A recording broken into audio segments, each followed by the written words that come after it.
What is going on, everyone? Spurs have been beaten 4-1 in the North London derby, an embarrassment at the Emirates for Tottenham Hotspur. I'm here with Ash and Marlon to dissect what was an absolutely horrendous day for Tottenham fans today. Losing our unbeaten away record as well this season in embarrassing fashion. And we pretty much got all we deserved today. We came into this derby with no kind of intent to do anything on the pitch. We sat back, waited for Arsenal to basically create the chances. We gave them all the momentum. We gave them all the possession. We had no sort of idea to attack, no sort of intent to attack, no sort of intent to win the ball back or press them. It was all about containment. It was all about trying to basically get a 0-0, essentially, from what I could see. Get the ball from Vicario on the halfway line from goal kicks and lump it into the penalty box. That seems to be the game plan today. It seems to be hit and hope, and it was embarrassing to watch. We changed the formation. It looked like we had a game plan, but there was no game plan on the pitch today. And it's turned out to be a really embarrassing performance, embarrassing defeat. And you got to say, with recent games, pressure is going to mount on Frank with the performances, how they're not going in the right direction, put it that way. The performances are not going in the right direction, especially when we face the better teams. We're very much struggling to even have a foothold in the game. We're struggling to have a shot on target. We did score today. It was literally a goal out of nothing from 40 yards from Richarlison. It's not like anything we created. So, a goal out of nothing was all we could muster. We had so little kind of possession in their half. We had a 10-minute spell after we scored, and that was it. It was shocking from start to finish today. And Arsenal, worthy winners. They extend their lead to 7 points at the top. We've helped them go 6 points clear in first place, and it's been a very, very difficult day for all Spurs fans. But guys, we'll start with you, Ash. What was your immediate gut reaction to that? As a hat-trick. Oh, man. He just played a different game. The level of finishing, that was clearly, I wouldn't even say the difference, but you could just see the quality that they have. We're just miles behind in terms of what we have on the pitch. I think if he was going to go defensive, which I thought he tried to do, I thought that game plan went wrong because we were nowhere near them. We were getting overswarmed in the midfield. I thought we were too light in the midfield. I thought the players that we brought on in the midfield too of the 3-4-3, we were always being outnumbered. They always had an extra man. They always looked like they had more than one pass available. Whereas when we had the ball, we didn't have an option. Straight away, as soon as we got the ball, we got swarmed. Didn't have any out ball. Balls weren't sticking. Second balls, we weren't winning. The gaps, the distances, the spaces, the running, the intent, even the attacking patterns of play was non-existent. We had nothing going forward. We couldn't even win a little corner or a little set piece. And when we did get a little set piece, as you said already, Sim, we were wasteful. Those balls were ricocheting everywhere anytime we tried to keep hold of it. And like, as I said before, the intensity, for me, that's what was really worrying. And it's not like we haven't seen this before. The performances have been wrong all season, and finally it's caught up with us in our away performance. And the result has matched because we've been really bad, I would say, over these last... I couldn't say. Well, we've been really good, apart from maybe Copenhagen. The first two games of the season, Burnley and Manchester City are probably the best two performances we've seen. And then Bournemouth happened, and it's been downhill from there. Simple. And that's been pretty much it.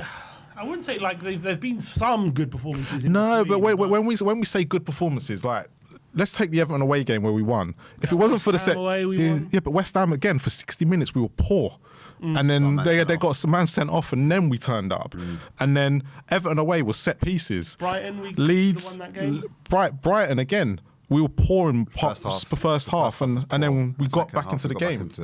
And it's been consistently, there's been more poor performances. There's been spells where we've been okay. Because let's take the Man United game. We were poor, got the 2 goals, and then we conceded at the end. That's been our season. There's been slight little spells in the season where we've been okay. Even Leeds away. How good were Leeds in the first 10 minutes? We got Tell scored against the runner play, and then we were okay. And that seems to be what it is. And I think the Manchester City game, once we saw that performance, we all thought, okay, this is where it's going to happen. But ever since, and I always say this, ever since Bournemouth did a number on us. Every single one after that, like the home form's been absolutely awful. Wolves, their first win should have been against us. We got away with that one. And we're sitting here mid-table and we're probably thinking, actually, when you look at it the whole season, it's not been great. The Newcastle away game in the Cup was terrible. And this is where the signs started to show. And I think at the moment with Frank, look, I think for a lot of us Spurs fans, we were told he's meant to be this tactical genius. He changed it today. Don't get me wrong. However, the personnel for what he changed, I don't think worked for him, because I don't think Richie and Odegaard were the right two to have when you're trying to do what he was trying to do in that first half. Do you think that it was right for him to rest Porro, because he's been playing literally game in, game out every week? He's been playing. I think I understand the plan, because if the plan was to get a doggy and Spence flying forward and using their pace, didn't see that, right? Then I understood it. But if you're not going to do that, then you might as well play Porro, because if you're going to have him deeper anyway, if you're going to get Spence staying back, you should maybe well have Porro so he can help out in the build-up and he actually pass the ball. And actually you can have a threat. And also, delivery from set pieces was non-existent today. It was shocking. Maybe if Porro was on the pitch, that could have helped. But I understood if you put Spence on, first of all, helps out defensively, and also if you're going to spring on Arsenal and you're going to attack them, okay, maybe he can provide some width down the right hand side, and maybe he can help get forward. But we didn't see that at all. We didn't see him creating any width. Neither with the doggy, apart from maybe bits in the second half. We barely saw him getting forward. So I don't understand the plan to play these wing backs if you're not going to allow them a bit of license to get forward and support the attack. Yeah, because now we probably won't see this formation for a long time now. But the problem is, like, this defensive formation it could have been okay to play, but let's take that first goal where we don't literally have a player on Mourinho. We literally allow him the freedom to do. That's not how you play a defensive type football. That's not exactly that. Right. It's all right to be. You can be defensive. That's fine, or pragmatic. But you still have to have a little bit of intensity about you. We had no intensity. We were so passive throughout the whole game. It was like we just watching and admiring Arsenal, and it's like, okay, we'll try and block a through ball here and there. We'll try and clear across. It's like, okay, get into them. If you've got the you're outnumbering them in your own third. As soon as they get there, you got to be on them. It's like we're trying to contain. We're not trying to win the ball and spring on them. We're just containing them. We're just trying to force them away from goal, and that was it. You got to still have a bit of intensity to find moments to win the ball and then spring on them. Spring players forward. Have some intent to attack them and ask questions of Arsenal. Make them think, okay, maybe I have to hang back here because you're going to have Odegaard or you're going to have a doggy sprinting as soon as we lose the ball. He's going to be there. So I've got to be. We had none of that, and all of a sudden, Arsenal weren't asked any questions. So the momentum and the pressure was just continuous, relentless from them, and all they were thinking about for the first hour or so was, okay, how can we open Tottenham up? It wasn't about how can we stop Tottenham. No, that wasn't even a question that entered their head. The only question was how can we get in, how can we open them up, and how can we create chances? And it was so easy for them. And as soon as that goal goes in, the game plan's over, and the game is away from us within a minute. Within a minute, it's 2-0. Within 5, if you include the second half, within 5 minutes, it's 3-0 and game over. And that's what can happen if you're passive like we were today. You still got to have intensity. Look at the first goal. Timber's got 4 players around him, right? And he's allowed to swivel, turn, because it's almost as if because Timber was turning away from goal, they were happy. It was like, okay, we'll allow you to do that. It's like, no, you still got to try and put him under pressure. Still got to try and stop him from trying to play the ball. You've still got to try and win the ball off him. It's almost as if, because we're in this containment mode, as long as they're going away from goal, I'm fine. You can do what you want. And we're not going to even press you. There's 4 players around him, not even going to touch him. Look at Arsenal. As soon as we got it, three players around, and not just like. They're not there looking at us saying, okay, if they turn back, we're not going to go for you. No, they're going to run after you, even if we turn away from goal. And they're going to try and win the ball and put us under pressure. And there was absolutely no fight and no intensity throughout that whole game. And it really frustrated me. And then whenever we did get the ball, in a bit of space, lump it forward to no one. Lump it forward into that was the tactics in the first half, no out ball. Yeah, no out ball. Give it back to Arsenal. Yeah. And just a quick one as well. I'll go to you, Marlon. So I'll just take a breath, Sim. I'm pissed, mate. I'm pissed. Today, against Chelsea, we recorded the lowest XG, ever, 0.07. Today was 0.07. So we matched that today. And we scored. But what does that say about how are we matching it again, the lowest ever level of chances created. I get some people say Frank hasn't got the players and this, that, and the other, and other people say no, he has got the players.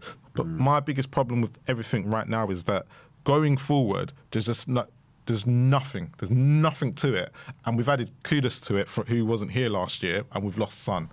But you've got to be doing more than this in a Premier League for a Premier League team like Tottenham. But also, for me, this whole excuse of, first of all, I don't think Frank has ever said this. I guess he has said it, but this whole excuse of, I'm fixing the defence and then we can start working on the attack. I think that's bollocks, man. I think it's absolute rubbish. That's not how you manage, because there's a relation there between attack and defence. Yep. You can't just work on one and not the other, and then just because as soon as you say, okay, we've worked on defence, now let's work on the attack. Well, then as soon as you work on the attack, you're going to have to switch up the defence again, because there's a relationship there. One affects the other. You can't just work on one and then say, the other one will work on once we got the defence right. It's absolute rubbish, because the way we defend, right, you're going to defend more with the way we're attacking. So if you're not working on the attack, and that's going to affect how much you're defending and how you defend. Yep. If you work on the attack and you work on keeping the ball in the opposition half, and you work on putting pressure on the opposition, that's going to make you defend less. And it's common for most top level football managers. And so when I hear fans say, he's just working on the defence, don't worry, guys. That's a cop out. It's just a cop out for me. I think 100%. It's absolute rubbish, and I think he's got serious questions to ask with the recent performances.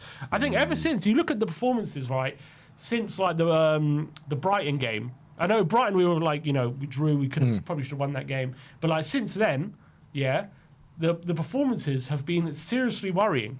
We got Wolves at home, should have lost that game. Yep. Bodo away, we were absolutely dreadful. Because we should have lost that game. Leeds away, we won, but it wasn't exactly impressive, but we did win the game. Villa at home, really stodgy performance and lost the game. Yep. Monaco away, we should have been falling down. Yep. Everton away, okay, we won, defended well, set pieces, won the game. Yep. Newcastle away, deservedly lost 2-0. Yes, we created a few chances, deservedly lost. Chelsea, one of the worst things I've ever seen. Copenhagen was decent, but it is Copenhagen. United at home. That was poor. And we nearly, for me, got a smash and grab. I don't think we deserved to win that game. And then you have today, which was nearly the worst of the lot. So in the last 10 games or so, there's maybe been one good performance, you can say, on the ball. And that's Copenhagen, and that's it. Yeah. That's really concerning for me. The only thing I'd say in that is, and this is one thing we were told when Frank came in, and I think it's been masked over by the wins that we've got this season. When Frank obviously turned up at Brentford, and I think Bromby and that, he has terrible starts. Are we seeing that? But can we as Spurs fans stomach this for the next few months until he gets it right? Well, for me, I've always said no. I think it's going to be difficult. I'm asking you, Sim. I've been pretty consistent. Look, I don't think it's unlikely we're going to really be hitting our stride until the second half of the season, because he's come in, he's changing the approaches. The way Frank manages is the way he likes to get his attack kind of flowing. Is he likes to build those relationships with the forward players, and he likes to see who goes well with who, and I think there was a stat today. The forward line we've used today was the 9th different combination of attacking forwards we've seen today in 12 games. That's obviously going to hurt your fluidity. But I don't think today was a fluidity issue. You know what I mean? It was clearly the approach. The approach was definitely that was obviously the problem today. But I'm going to give him a grace period. Obviously, I don't want us losing every game until the second half of the season. But I'm giving him that time to work things out. And then second half of the season, I'm expecting us to see a lot better performances. I can't see us playing against Fulham, controlling the game. Do you know what I'm saying? For 90 minutes, me personally. And that's where you're going to see. And it's the home record as well. The home performances, not even the record, the home performances more than anything. It's what's going to rile people up even more. Even if we get some type of result against Fulham, I think that's where he's going to start. He needs a performance against Fulham, because otherwise, to have this week, Paris. We know it's a write-off. Paris is a write-off already, and they've got injured my man's players back already. as well. Dembele's back. Yeah, so that's a write-off already. It doesn't matter what he does; he could get a result there. But if he goes to Fulham next week and he doesn't basically batter them, and it's not a front forward line football attacking football, today. This is going to be in the back of everyone's mind next week. And that's the problem that he's going to have. And Fulham, he's got to pull out something. He's got no choice. He could not come out of that with a draw. Yeah, no, it's... Or a loss. A draw or a loss, and people are going to lose their minds. Because look, like, what happens is, at home... I think I've already lost it, to be fair. No, North London derbies kill me. I think that's the problem. I don't think straight after these. I saw those 2 games, and I just didn't expect results from them. But again, it's the way it happens. It's the performance. Yeah. That's the big telltale for me.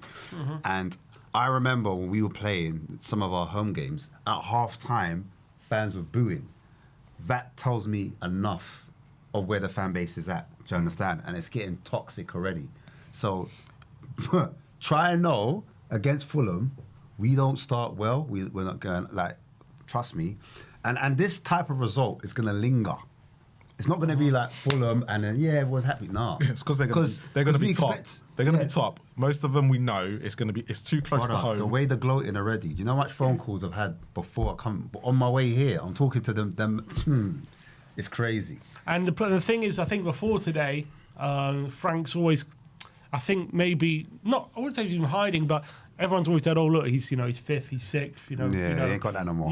That's done. That's the thing. We're 9th now, you can't say, "Oh, look how he's doing the league. What more do you expect?" If I told you, "I'll be 5th after this," after 12 games, I'd bite your hand off. Well, if I told you it'd be 9th, would you bite my hand off for that? Like, I think he's not going to have that excuse. So he's going to have to start winning games consistently. But I think you're right. I think it's not in so much results, although the results have been okay by and large, like not great, but not not terrible, like being inconsistent. But it's more from the first game till now, right? What are we improving on? Because we seem to be conceding more chances than we were at the beginning of the season. We seem to be creating less chances than we were at the beginning of the season. So what are we improving on? Well, that's the problem. We're also not doing as much from set pieces as we were earlier on. So a lot. I can see a lot of people. Some people in the chat are going, "Come on, boys, overreacting." It is Arsenal. What do you mean? You can't overreact to a 4-1 demolition. 4-1. Arsenal haven't done this to hardly nobody this season, and they've basically scored mostly set piece goals. No. But the fact that Arsenal scored 4 goals from open play today summed it all up. And how many shots we've had on goal is very similar to Chelsea. 4-1. And man, am I saying overreacting? Huh? Yeah. So what do they want, a 5-6? Yeah, 1/3 of their goals, open play goals, was scored against Tottenham, and I think that's wild to me. And the fact that if we had lost 1-0 and the performance was okay, I think we'd be sitting there going, you know what, they're top of the league, you can understand, but to lose 4-1 in a North London derby. Yeah, that was our worst performance. But I don't understand. Frank, in the Premier League, bold-faced lied in the press conference. He said, "We're not going to go there looking for a draw. We're not going to go there not to lose." So he went there to blood. But he did. Yeah, I mean, how can he say that after that first half performance? Like, with how we approached that game, we had no plan of how to attack Arsenal. Zero plan. There was like we weren't even trying to. So I don't understand. I understand.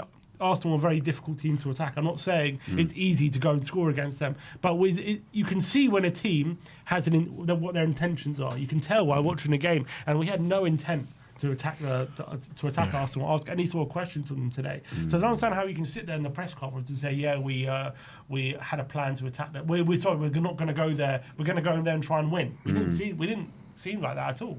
We were so open as well. Like as soon as they scored that goal, we were so open. Yeah, that was it. Yeah, because the game plan went out the window. Yeah. Because we had to try and go for it, which I don't know if we could say that. I didn't see us going for it anyway at any point in the game. I understand, but a 3-0 down and whatever, you just got to go for it. I understand being open then, but like... No, I mean in the first half. And only have 1 corner today. 1. That's just sums it all up. Get in their half. Just couldn't get... Yeah. You couldn't get... And we had to score from the halfway line. Yeah, well, that was between, that was only I say halfway line, but you'd think like we've got 6 new players in, and they're trying to figure out each other. But this is half of this squad's here from last year. It's only Kudus and Paulinho today. Yeah. Well, I guess Odegaard hasn't played much, but he started today. But as you say, as I said before, it was a 9th different attacking combination, so that does probably take its toll, and you probably need time for that to gel, and I get that.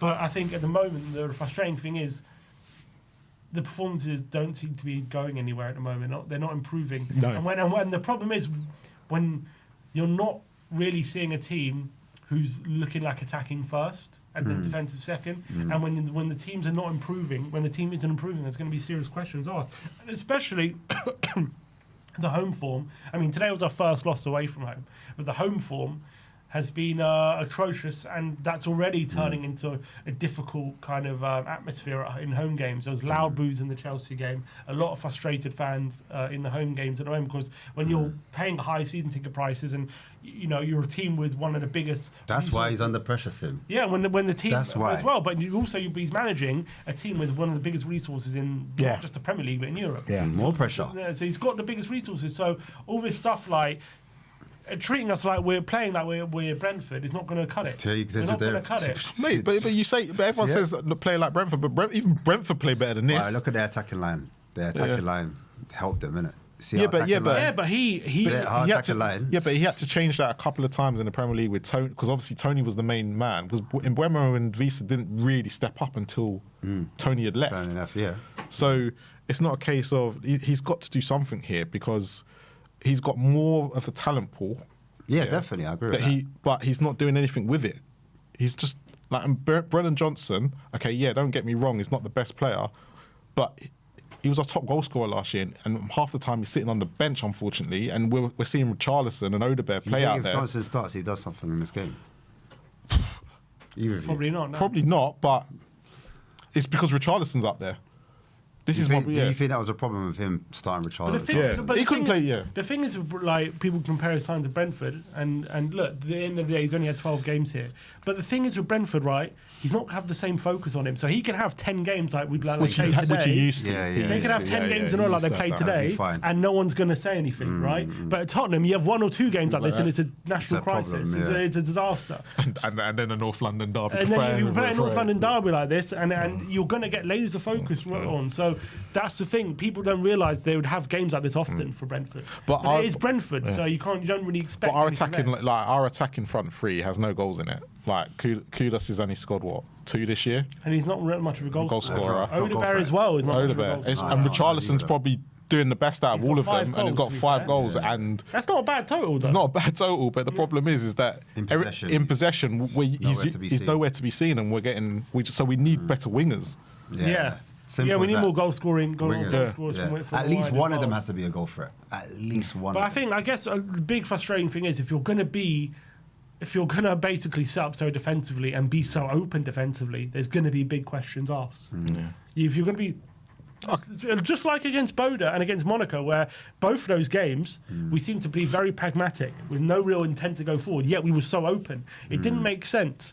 At least if you're going to have a game plan to restrict Arsenal, right, at least make it hard for them to create chances. At least don't concede as many chances and openings as we did. Okay, but so the question is, all right, let's try and step away from this game a little bit. Where do we go from here? What is next? How does he fix this? He's got to play front-footed football. He's got to go more attacking because. But that's not Frank's remit. Yeah, I know that's not. But, so you can't expect a manager who's never been that remit to then go and play something he's never done before. I hear it, but let him play a double pivot or who. Yeah. And be defensive against a Fulham at home and not get a result as well. To be fair, his best like when you think about his best performance at home was when it was Archie Gray. Who was Pape Sarr and Bergvall, wasn't it? Yeah, all the youngsters. Yeah, all the youngsters, and that's the best performance. That maybe that's the way he goes against Fulham. Yeah. They're all fit. Maybe it's time to try something new, really new. I still because again, I'm going to say he's not known for his front-footed football as most. He's always been known for his counter-attacking football, and it's always been the goals that Brentford used to score used to be from angles where they were more likely to score. So the XG was slightly higher, but he never used to have many shots. When was the last time you saw Brentford pepper a team? They never did. You've never seen them, this is how they played, yeah. So and that was how they played. And another apology from Vicario. I'm getting sick of these apologies. Every week they're apologising. So for me, front-footed football is not the answer because he can't do it. Well, he hasn't shown that that's his game. Yeah, it's not his game. He's not a front-footed manager, so we knew what we were getting. So what's next? Because this is what we've got. And look, for me, it doesn't bother me. So I think as a priority, I would like a front-foot attacking manager. But as long as you're playing effective football that's winning, or at least that seems as though it's effective. That's what matters most to me. But at the moment, we seem to be playing this brand of football, which I don't quite get. I don't really understand. It's like kind of half counter-attacking, half like mid-block intensity, but the intensity is lacking. There's very little when it comes to in-possession patterns or anything like that in terms of trying to open teams up. It's heavily reliant, it seems, on either Kudus to do something crazy or someone to do something crazy like Richarlison or a set piece. Right? And then defensively at the moment, as soon as we concede a goal, it's like the floodgates open. The problem is... Even Bournemouth, remember that Bournemouth game, we conceded early on and then they could have scored 5 or 3 or 4. If Vicario got man of match. Yeah. The reason why we're not seeing so many attacking patterns of play, in my opinion, is because he's got an obsession of, number one, he wants to go direct and long and quick as possible, and that's why we're having so many turnovers, because the players that we have, the ball's not sticking to them. And then when we have dominated games, or we've had a bit more line share or possession, when we're closer to the goal, Frank wants that, not perfect goal, but he wants the higher XG chance. Yeah. And so he doesn't want shots outside the box. He wants, and sometimes that slows the game down, and we don't get that opportunity. So we always have to make the extra pass. Exactly. And remember, we used to complain about that, and that used to be Arsenal's problem. One pass too much. Do you understand? And so I think that's hampering us as well. So there's a few things, but I'm not seeing enough attacking patterns of play at all. Like you just said, kudos. You see, you're relying on some brilliance from someone else. Who is that someone else? Do you know what I mean? No, if Richarlison doesn't do that hit, it could have been 4-0 today. Apart from that, there's nothing really much to talk about, attacking-wise. I understand that, but I don't subscribe to all these attacking players are just rubbish and he can't do anything with them. I don't subscribe to that. Like, no, I'm not saying that. I know, but so there are fans who say, yeah, it's because look who he's got to play with. Yeah, I'm not saying that. But I know you're not. I'm just saying there are fans that do say that. Yeah. And I don't subscribe to that. And Tell him, Sim. It's not the point I was making, Sim. I'm just saying. I'm not Sim's got beard in his bonnet. I'm not You carry on. I'm also not against you. I'm just saying against fans in general. Like, it annoys me when they say that. Like, because if you look at what he had at Brentford, like he's got good players. He had time though to do that. That is true. He had time, but but why did he need time? Because he didn't have the money. So he was working on a budget. What accelerates the process should be money, right? Yeah, Does that not make sense? True. That makes sense. So, if you add money that he has at Tottenham, that should accelerate it a bit. Yeah, I mean, the only players he's been able to bring in of quality, I think, in attacking options has been, I'd say, kudos. Tel, again, we haven't seen enough from Tel yet, in my opinion. He's only on a loan, so he hasn't got a lot of time to show what he's about. So he has to hit the ground running. Oh, Moani, sorry. Moani, sorry. Not to be fair, Moani and Solanke have been missing a lot as well. And I get that. And I do feel sorry for him on that front. But at the end of the day, Richarlison's he's got 5 goals. Maybe he's missing Solanke really badly. He probably is. And Madders getting injured against Newcastle was probably... Okay, but it's one thing missing them and them being the missing piece, yeah? But also another thing, creating as little as we have. Yeah, we shouldn't be creating. That's the bit I don't get. Why are we creating so little? Yeah. That's the big. If we were creating chances and not putting them away, and say, okay, then you would say, now you're talking my language. Then you say, okay, maybe the attackers are a problem. Exactly. We're not creating anything. We're not creating at all. Not barely getting into their half. Barely getting into their box. That's what I'm saying. I was celebrating touches in the box. I was celebrating them. We all were. So that's what I'm talking about. That middle third, because there's one thing about the build up in the first part. When you're playing out from the back. But it's the middle third which concerns me. Yeah, because Moani had a good 6 months at Juventus. He's a good player. He is. Yeah, I think it's just so frustrating to watch when. And also, I was watching these tactical breakdowns he was doing, for Sky Sports and stuff. Right before the North London derby. Well, yeah. First of all, that's a different question, but why? But he keeps saying, I like multiple variation of approaches. I like when the player gets the ball. Yeah, and he said, I like it when the player gets the ball. He has a running behind option and he has a short option. And all these different things. When was the last time we ever found anyone in behind? Yeah. Think about it. When have we ever found anyone in getting in behind any defence? That's meant to be Xavi's job. I'm talking about the whole season. No. Probably Johnson against Copenhagen, right? That's one. Yeah, that's one. He's the only one I can Literally, think not of. even for a goal, What just about a Burnley? shot. Burnley? No, I'm not even talking like Burnley. for a goal. I'm just talking how many times have we found anyone in behind for a chance? Yeah, you're right. It's not happened. Burnley, we So didn't. Because he favours to play down the sides. He likes to play. Yeah, he likes to play down He the wants to left, avoid the central areas, which a lot of Spurs fans find frustrating because we're used to watching teams that build through centrally.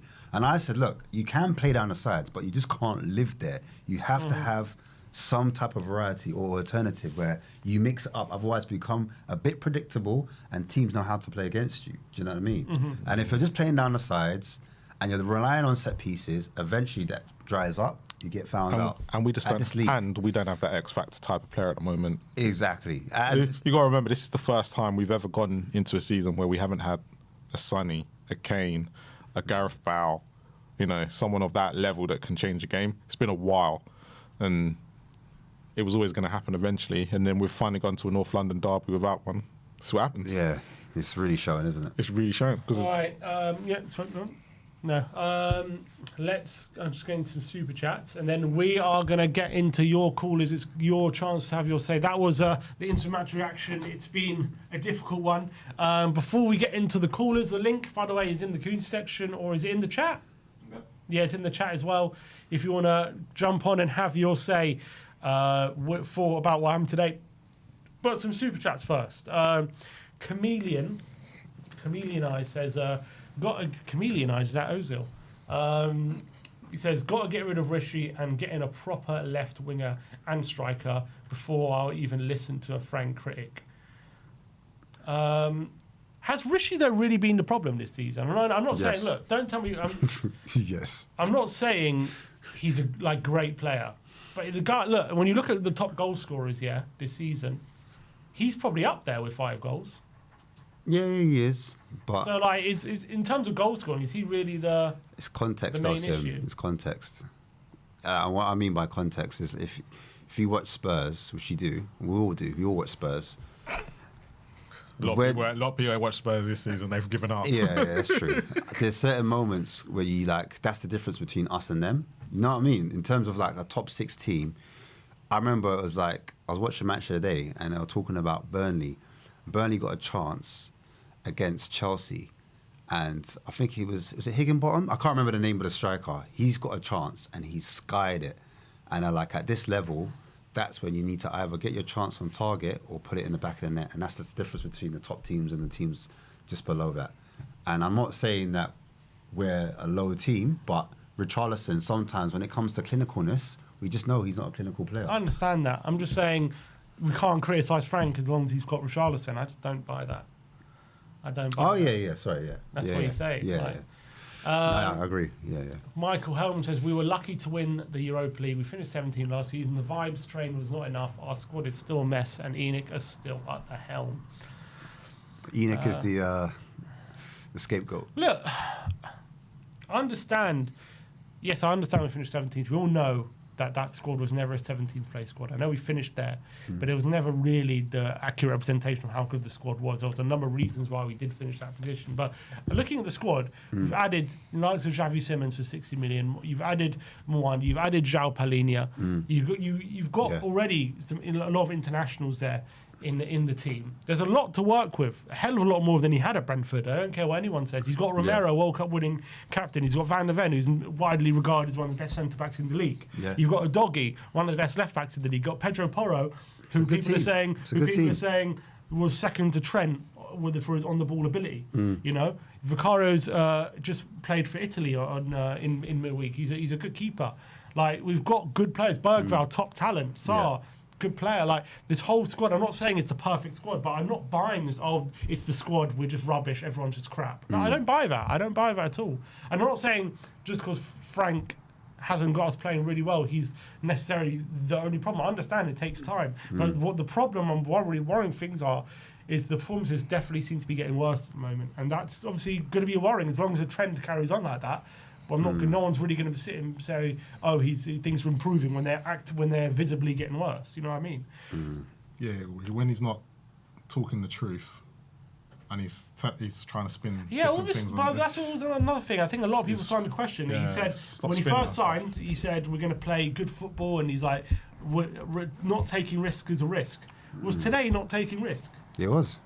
Was today was he risk taking? This is why I don't trust Vinay. This is all PR. And he's an Arsenal guy. I don't trust him. Today he goes into a fun derby saying we're going to go there to try and win. We're not going there not to lose. Was that? I didn't see any evidence of that. Tiny Coops 007 says no Son, no Maddison, no Kulu. What did you expect this season? Well, we signed Xavi in replacement. I know Xavi's struggling, but still, that's not an excuse for the performance. That we're not expecting a win today. It's the performance. Mourinho's playing up front for Arsenal. You know what I mean? And they're making it work. Yeah, I stupid comments like that is if we'd lost 1 or 2-0, but we saw a performance was like, you know what, it is what it is. We weren't expecting a win. But when you go and get smashed 4-1, then we might as well not turn. We didn't even turn up, but we might as well not do anything.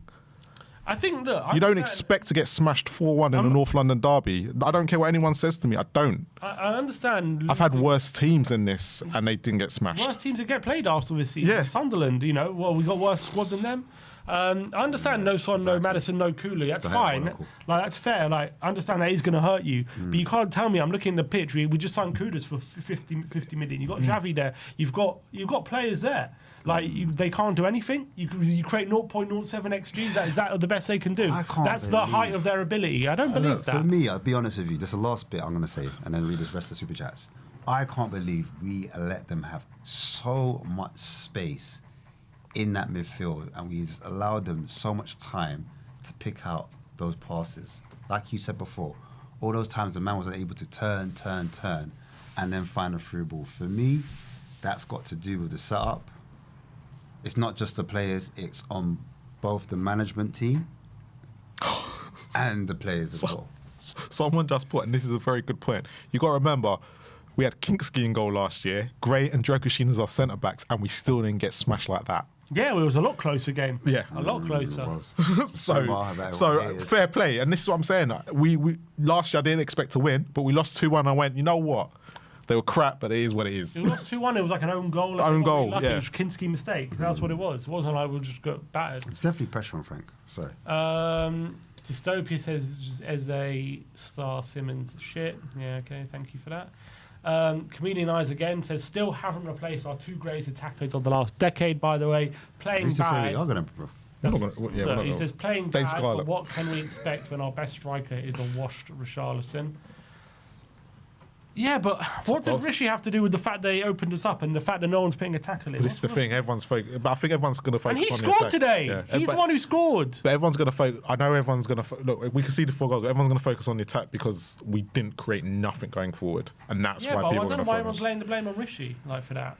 I understand. Scapegoating him. Ninacho 7724 says the issue is the double pivot, no forward passes. That definitely is a. That was today. Yeah, definitely a problem today. And Ninacho 7724 again says Kudus is a goal threat. He has 1 goal and 5 assists. He has contributed 70% of our chances. The issue is the mid, not the forwards. I think they're both an issue in terms of how we are in possession. I think for sure. I think they're both, because Kudus.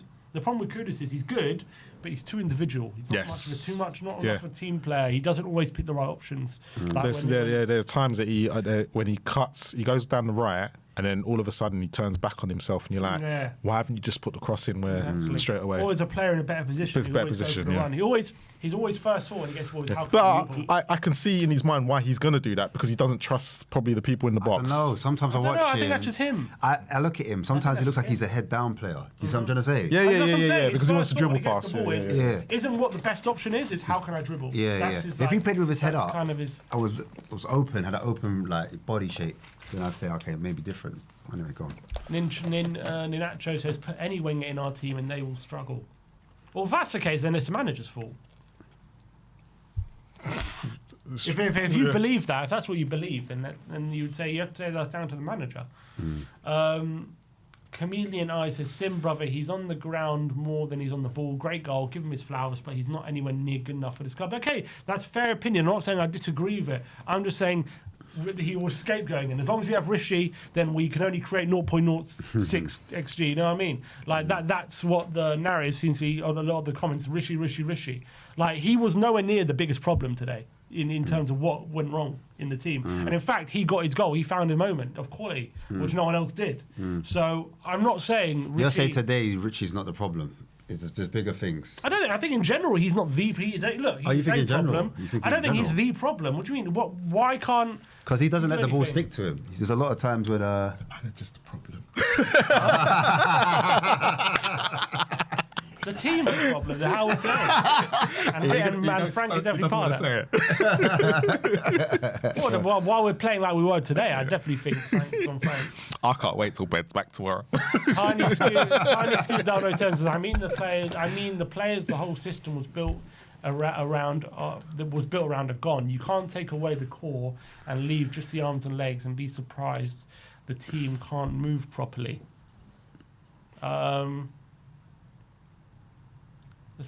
What system? Frank never had these players. He never built a system around those players. And to be fair, his core's not... So you got Vicario, Van der Ven, Romero, Paulinho included. That's kind of what we're building here, right? Yeah, and then that's it. It's missing something from the top. And that's the bit we're missing. All right. Time to get some Vans on. It is your chance to have your say. First up, let's get Nate on the show. See Nate. How are we doing, Nate? What's going on, guys? Well, I mean, not too good, obviously. We know what's going on. Not good, man. Not good. How do you assess the? It's a North London derby, massive game. What did you think of what you saw? I mean, the scoreline speaks for itself. Like I thought Frank said it's a risk not to take risks, and I'm still trying to figure out if Frank knows who Eze is yet, because I mean, what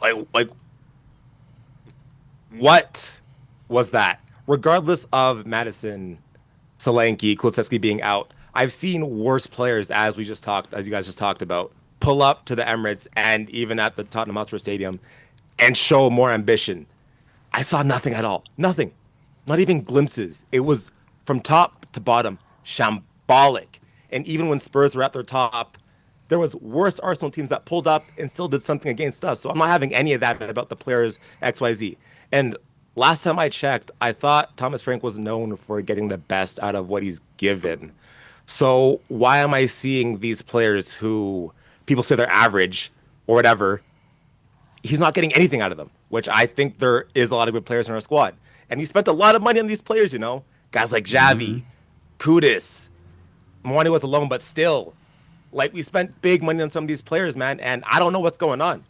That performance, I can't hold you. It's sackable performance, bro. I can't lie. Sackable. But, man, I'm just... My head's gone. Can't lie. Head's gone. What would you say? Why did it go so wrong, in your opinion, today? For me, it's just... I think there's a facet, a multitude of different things. The setup from number one. I actually didn't hate the setup, but I just don't know what the game plan was. And I think this has been the theme all season. What are we actually trying to do? With under Ange, we knew that we were trying to play attacking, free-flowing football, fullbacks, invert, whatever it may be. But when it comes to Frank, I don't know what we're actually trying to be, what we're trying to do.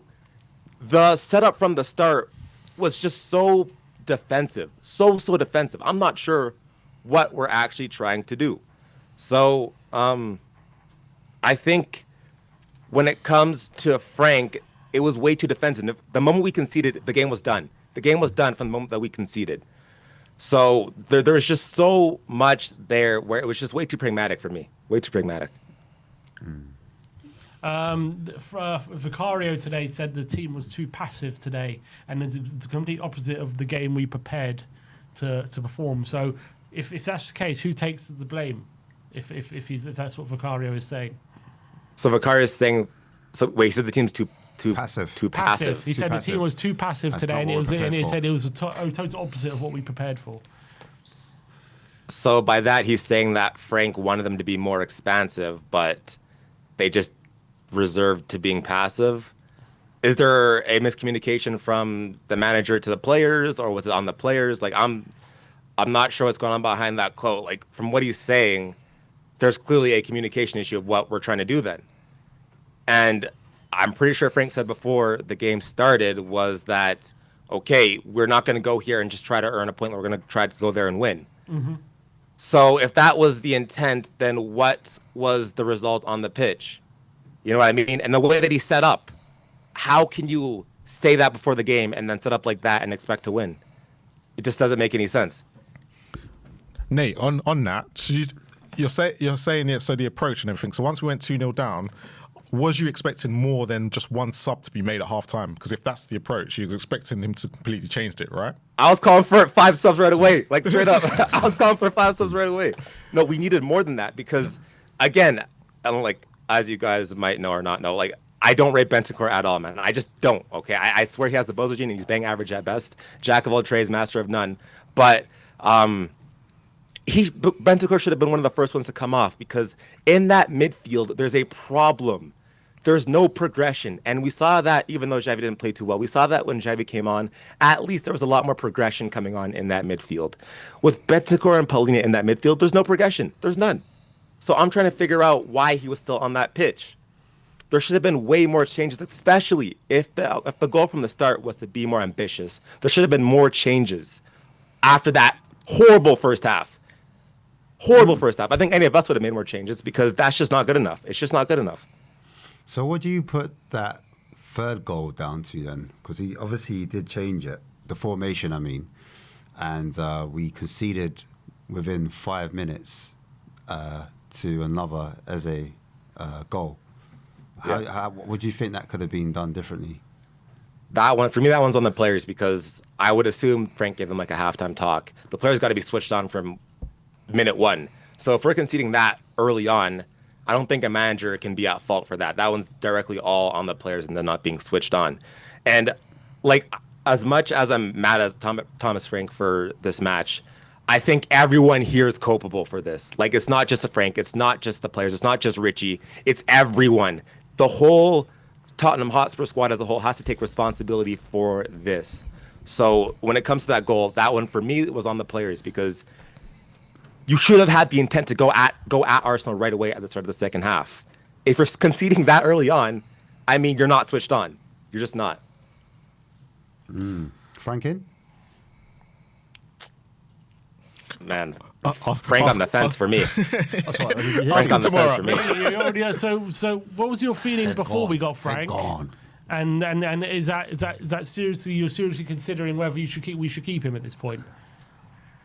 Here's the thing. For me, I want to see the vision and the plan long term. Like I said, I don't even know what we're trying to do because I thought Frank, I knew what Frank was before Spurs, but when Frank came to Spurs, he said he was going to be more attacking. He said it's a risk not to take risks. We're not seeing that. So there's a disconnect between what's going on the pitch and what he's actually saying. And it's the same thing that was going on with our good old friend Ange when Ange was doing some mad things, you know, and the results on the pitch were not going on with what he was saying. So for me, the same thing that's going on with Ange, it's going on here. It's just the opposite in reverse. We need more intent and a clear plan, and I'm not seeing it because we're changing our formation every single game. There's no consistency throughout the lineup. Formation's changing. Like, it's just, I see nothing going forward. Do you think Frank knows his best team? No. But I don't think that's all down to him, though, because I think there's injuries in that as well. So I don't think that's all down to him. But even then, I still don't think he knows his best team. I think there's clear that he has some favorites, Palhinha and Bentancur, but I don't think he knows his best team. So do you think if he had his best team, do you think the tactics change, or do you think we still see what we're seeing? That's a good question. For me, I think that things would still be relatively... I think Frank is just naturally pragmatic, to be honest. Yeah. I think he's naturally pragmatic, to be honest. I don't know if things would change too much, but I think the individual quality of the players coming back would allow for the pragmatism to be okay, if that makes sense. Because we'll have the quality in the players. All right, Nate. Appreciate you coming on. Appreciate you. Thank you, guys. Giving your time. It's been a difficult day, but let's hope for better days to come. Big up, yeah. Nate. Long days ahead, man. Peace, guys. Peace. Big up. Peace and love. Big up, Nate. Oh, Jesus. Some quotes from Thomas Frank in his post-match interview. He's been saying, somebody get some of the quotes up. He said on the lack of. He said on the tactics of formation, he said, "I'll always take responsibility as my choice in the end to take the system then, and we changed it at half-time. My view on it is that no matter what formation we play today, if we don't have enough duels or intensity in the decisive moments, it is very difficult to win a football match." He said, "I've seen a lot of character and fight in this team, but we didn't win enough duels. We can call it whatever we want, but we didn't win enough duels today." It's extremely painful, the performance. I won't talk away from that. It was bad performance. It was completely the opposite of what the intention was when we came here. We can only apologise to the fans for that performance, he said. And he said, on the lack of creativity, he said, "That's been an ongoing theme that we are working hard to improve. There were a lot of things in this game that we need to do better. We are 4 months into my journey. And they, I think it's talking about Arsenal, are further in their journey as a team, and that was very obvious today. Of course, there will be noise. We will play. We played against our biggest rivals and we lost badly, but we keep noise out. We focused. I know this team is very competitive. And we showed that against City and PSG. Of course, it looked bad today, and it was not good enough." Don't get it. He doesn't get the North London derby. Clearly see that. So we've gone from Ange from a good first 10 games, from Frank to first two good games. I'm sorry, you can blatantly tell to keep the noise out. You're not gonna live this one down. Chelsea was fine. You can keep that one out because Chelsea are not the main. But to lose the way he did today to Arsenal, good luck with that, Thomas Frank. Good luck. Whew. All right, let's get Stelios on the channel. He's in the back end, ready and waiting to come on. Stelios, it's been a hurtful day, painful day today, painful performance. You heard what I was. I think you're on mute. Are you on mute? Can you speak? No, I'm not on mute. mute. Oh, no, you're not on mute. It's fine. What was your reaction to some of the quotes there from Thomas Frank? Well, first of all, the only reason I've come on is because, by the way, hello, Ben. Ben. Marlon. Do you know what? I saw Marlon laughing in the background because he could see I was about to come on. He knows what's coming, and it's going to come. It's going to come. I'm going to land the truth. The truth needs to be now spoken about after what I just, what I've been seeing all season and what happened today. Say Frank out, yeah? No, Marlon, I'm not Frank out. I'm Frank, I don't care. I'm Frank, I don't care. That's where I'm at. If he goes, he goes. I don't care. If he stays, he stays. I don't care either. Because there's so many issues with this football club. It's not just on Frank. But he's now part of the problem, in my opinion. But look, I'll give him a year, he gets a year. I just don't care. I don't feel this manager. I just don't have a connection with what he's doing. For me, the only reason I wasn't going to come on, is because midweek we went to Ben's coffee shop, big up the coffee company. I was there with Graham. I was there with Tom81, who sometimes people see in the chat. I was there with Ben, Brian Daigle. Brian Daigle was there as well. Graham. And we were talking about the North London derby. And Brian said to me, we're winning 2-1. My manager, I said, Brian, I've known you 3 decades. Are you on drugs? He goes to me, no, you wait and see. I said, Brian, we are not going to go and beat Arsenal at the Emirates. This is ridiculous. They've conceded 1 goal all season at the Emirates.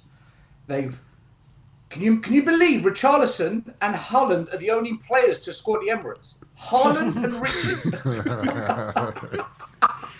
Oh my God. And I said to him, we never do well there. I go, look, the best we can hope for is a good performance, and let's try and grab a draw. Let's try and go in there, get a draw. That's what I said. I think any sane Spurs fan that isn't deluded, isn't a francosexual, isn't emotionally unstable, will understand that going to there and winning. Pochettino is the only manager I've seen do it, and Harry Redknapp, and they are 2 of the best managers we've had in the last 30 years. So, and they had very good teams as well. And I said, Brian, come on, man, it's not happening. He goes, just you wait and see. My manager, my Frank, I want to see you on We Are Tottenham TV after the game. I said, Brian, do you know what? Win, lose or draw, I will come on because you have called it for me to come on. I am here, right? I am here. I said to him I'd come. I'm here. Brian, talk to me. Where are you? Right? I love Brian to bits. Love him to bits. I'm here. Today was unacceptable, and I don't give a shit what players Frank's got. Poch, Mourinho, Conte, Ange, none of them, not a single one of them, and they all got hounded out of this club, lost 4-1 against Arsenal. They never suffered a defeat like that against Arsenal. And just so people can understand, this shit manager, this crap manager, this clueless manager, Ange Postecoglou, he played them 4 times. He lost 2-1, 1-0, 3-2, and drew 2-2. 1 goal in it every time. And the game we drew 3-2 at our ground, the referee mugged us off. Mm-hmm. That was Ange's out-of-control football team. You can't justify it today. I'm sorry. The worst managers I've ever seen at this football club, the worst, were Jacques Santini and Christian Gross.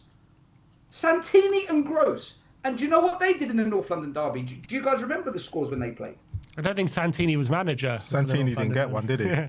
Santini lost 5-4. That was Martin Yole. That was Martin Yole. He'd been, yeah. Okay, he got Santini's team. They lost 5-4. Yeah. Christian Gross drew 1-1 and 0-0. Even Nuno was that Nuno was lost that the Jesper 3-1. Barton one, where 0-0? Frank has delivered the worst North London derby result, and you ain't going to tell me this team is worse than Christian Gross is. Not in a million years, man. I'm so just trying to rein it in from losing, because I said this year, losing the plot, because I said I'm not going to get angry and frustrated this year. But that today, guys, I'm sorry, it's unforgivable for me. It's unforgivable. What was it down Questions to? What was it down to? From what you were seeing, how do you assess? What do you think the reasons were? It was so bad. Well, first of all, people thinking, because we've got the best away form that we've got, we're going to do well. The away form's a myth, guys. It's been a myth all season, but fans have just been sucked in. So we went into this game deluded, right? If you actually deep the away games this year, we beat Leeds, who are currently in the relegation zone. They're going down probably. We were 2-0 down against Brighton. Bodo should have battered us. Monaco did batter us, but somehow we got away with the 0-0. Everton was a good result. That was a very good result. But set pieces. I'm just looking at results, okay? Yeah. Newcastle in the cup, we lost. Arsenal today, we got battered. West Ham, they were down to 10 men, and they sacked their manager because they were awful. So when you actually deep the away results, and we beat Man City, which was the best performance of the season, by the way. But James Trafford. Listen, we always do well against them. You're right, Marlon. Yeah. But other than Man City and Everton, please tell me who we really beat away or did well away from home. And you could say, do you know what? That was proper good. I can't see it. The home form speaks for itself. So we went into this game in a deluded mindset. We're 5th. But there was from 5th or 4th down to 13th was 3 points. So the league table's a bit skewed as well in terms of how you perceive it. One weekend, we're now 9th. If as long as Man United don't lose tomorrow, we go 10th. That's how misleading all the data is going into this game. As for the games, to answer your question, Sim, we did not play 3 at the back. We played 5 at the back. It was a Jose Mourinho, park the bus, stinky. Let's just hope we don't concede, play not to lose. And Mourinho got hounded out of this football club for doing that. We went there and did that. If you're going to play... Look, for fans that think we played 3 at the back, we didn't. Because if you play 3 at the back, you play with 2 DMs and you push the fullbacks up high to create the width and add some creativity. But we know we never did that because the best attacking wing-back was Porro and he was on the bench. He's the best one at that. Not defending, but being high up the pitch. And he was on the bench. So I know we played 5 at the back. And the reason you play with attacking wing-backs when you play the back 3 is because if they counter down the flanks, you've got 2 DMs. So one will go over to cover the fullback and the other DM shovels across to block the space inside if the winger inverts. We didn't do that. We didn't play with an attacking mid today. We went to the Emirates and said, we're going to park the bus and pray to God they don't score. That's what we did. That is unsustainable, man. We don't have the squad to be doing that shit. Still, you know, all of his signings, every single one of his signings was fit today. Mawani, Paulinho, Kudus, and Simmons, all of them were fit. Only 2 of them started. They're his signings. Your best attackers are Kudus, Mawani, and Simmons. And 2 out of your 3 best attackers you put on the bench. He went there to stink it out and it backfired catastrophically. It backfired. That's what happened today. That's why we lost. Because we went there to not lose. Against Chelsea, we recorded an XG of 0.05. Well, today we've broken the record again because the XG against Chelsea is the worst in Premier League history. Well, today we've got the second worst, 0.07. 0.07. If you don't score goals, you don't win games. We're not set up to score. We're not set up to create. We're not set up to play to the strengths of what we've got from an attacking perspective. We're set up not to lose, to defend, to park the bus, and every excuse under the sun is given. Where were these excuses for Conte? Where were these excuses for Mourinho? Where were these excuses for Nuno? There were no excuses for those managers. So for me, I look at it, guys. Frank gets the season, because he needs to get some of the players back. Not that I think they're going to make that much of a difference. Some will, some won't. But the way we set up and the way we play, this manager, man, I'm sorry. Frank, It's unacceptable. It's unacceptable. Still, do you think we've done a full circle with Frank in terms of Nuno? Because Nuno played defensive football. He was defensive first. And, as you said, the fans howled him out. But very quickly as well. 10 games, he was gone. But for some reason, Frank's getting more of a chance. Do you think it's because we're higher up the table that Frank's getting more time than maybe what Nuno did? I don't know, Ash. I don't know, because you can't keep changing managers, but at the same time, you've got to have the right manager if you're going to stick with them. People say be patient, give it time. I get that. They're not wrong in saying that, but you've got to show us something, People say, but Fergie took 5 years. Fergie broke the monopoly of Celtic and Rangers in Scotland. Fergie won the league title in Scotland when nobody else wins it other than Celtic and Rangers. He won it with Aberdeen. Fergie took Aberdeen into Europe, beat Bayern Munich and Real Madrid to win a European trophy. Fergie went to Man United with pedigree. Klopp took 5 years, they tell me. Go look what Klopp won in Germany. People say to me, but Arteta needed 6 years. Arteta's won fuck all, right? He still might bottle it this year, probably not, but you never know. We've got to pray he does. And he spent 1.1 billion. So this thing about patience and time, there's got to be some substance to back it up. Frank has won nothing in 13 years. He won nothing in Scandinavia. He won nothing at Brentford, not even the Championship, or to come second to get automatic qualification into the Premier League. And he never got European football, which in the Premier League is quite easy to get if you think about it. So yeah, but he's playing. But you've got to realise Brentford are the lowest. They've got the lowest finances in the league consistently, and he's getting them outperforming that. Glasner went to Crystal Palace and won their first ever trophy. Glasner is above Tottenham right now. Glasner lost his 2 best players, Elise and Eze. We can make excuses, Sim. The reality is there are managers out there performing with less than what Frank has got at Tottenham Hotspur. And you also said earlier... No, I agree with that. Yeah. I'm just talking about we're judging his time at Brentford. I'm saying the lowest wage budget by a country mile. But now he's got a better... You can't really use trophies at Brentford. Let me push back on this.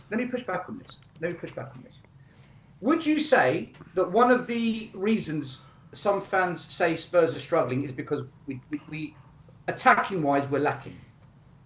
Yeah, some people say that, yeah. Okay.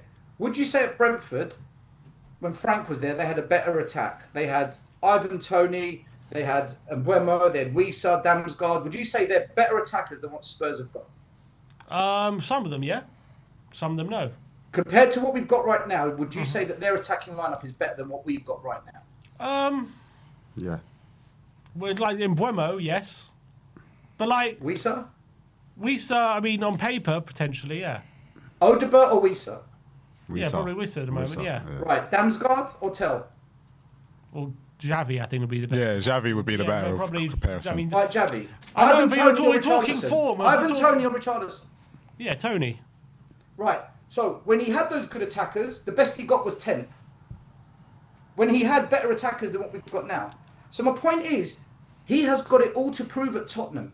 He's come here, everyone's blown smoke up his backside, everyone's gaslit him. He has got it all to prove here. And so far, what he's doing is, he's showing that he can set us up to be more pragmatic and more solid, but we don't look solid or pragmatic. Bournemouth ran riot on us. Monaco ran riot on us. Chelsea ran riot on us. Arsenal ran riot on us. There's teams that have been running. Bodo Glimt ran riot on us. We've been getting away with it. Vicario has been saving us.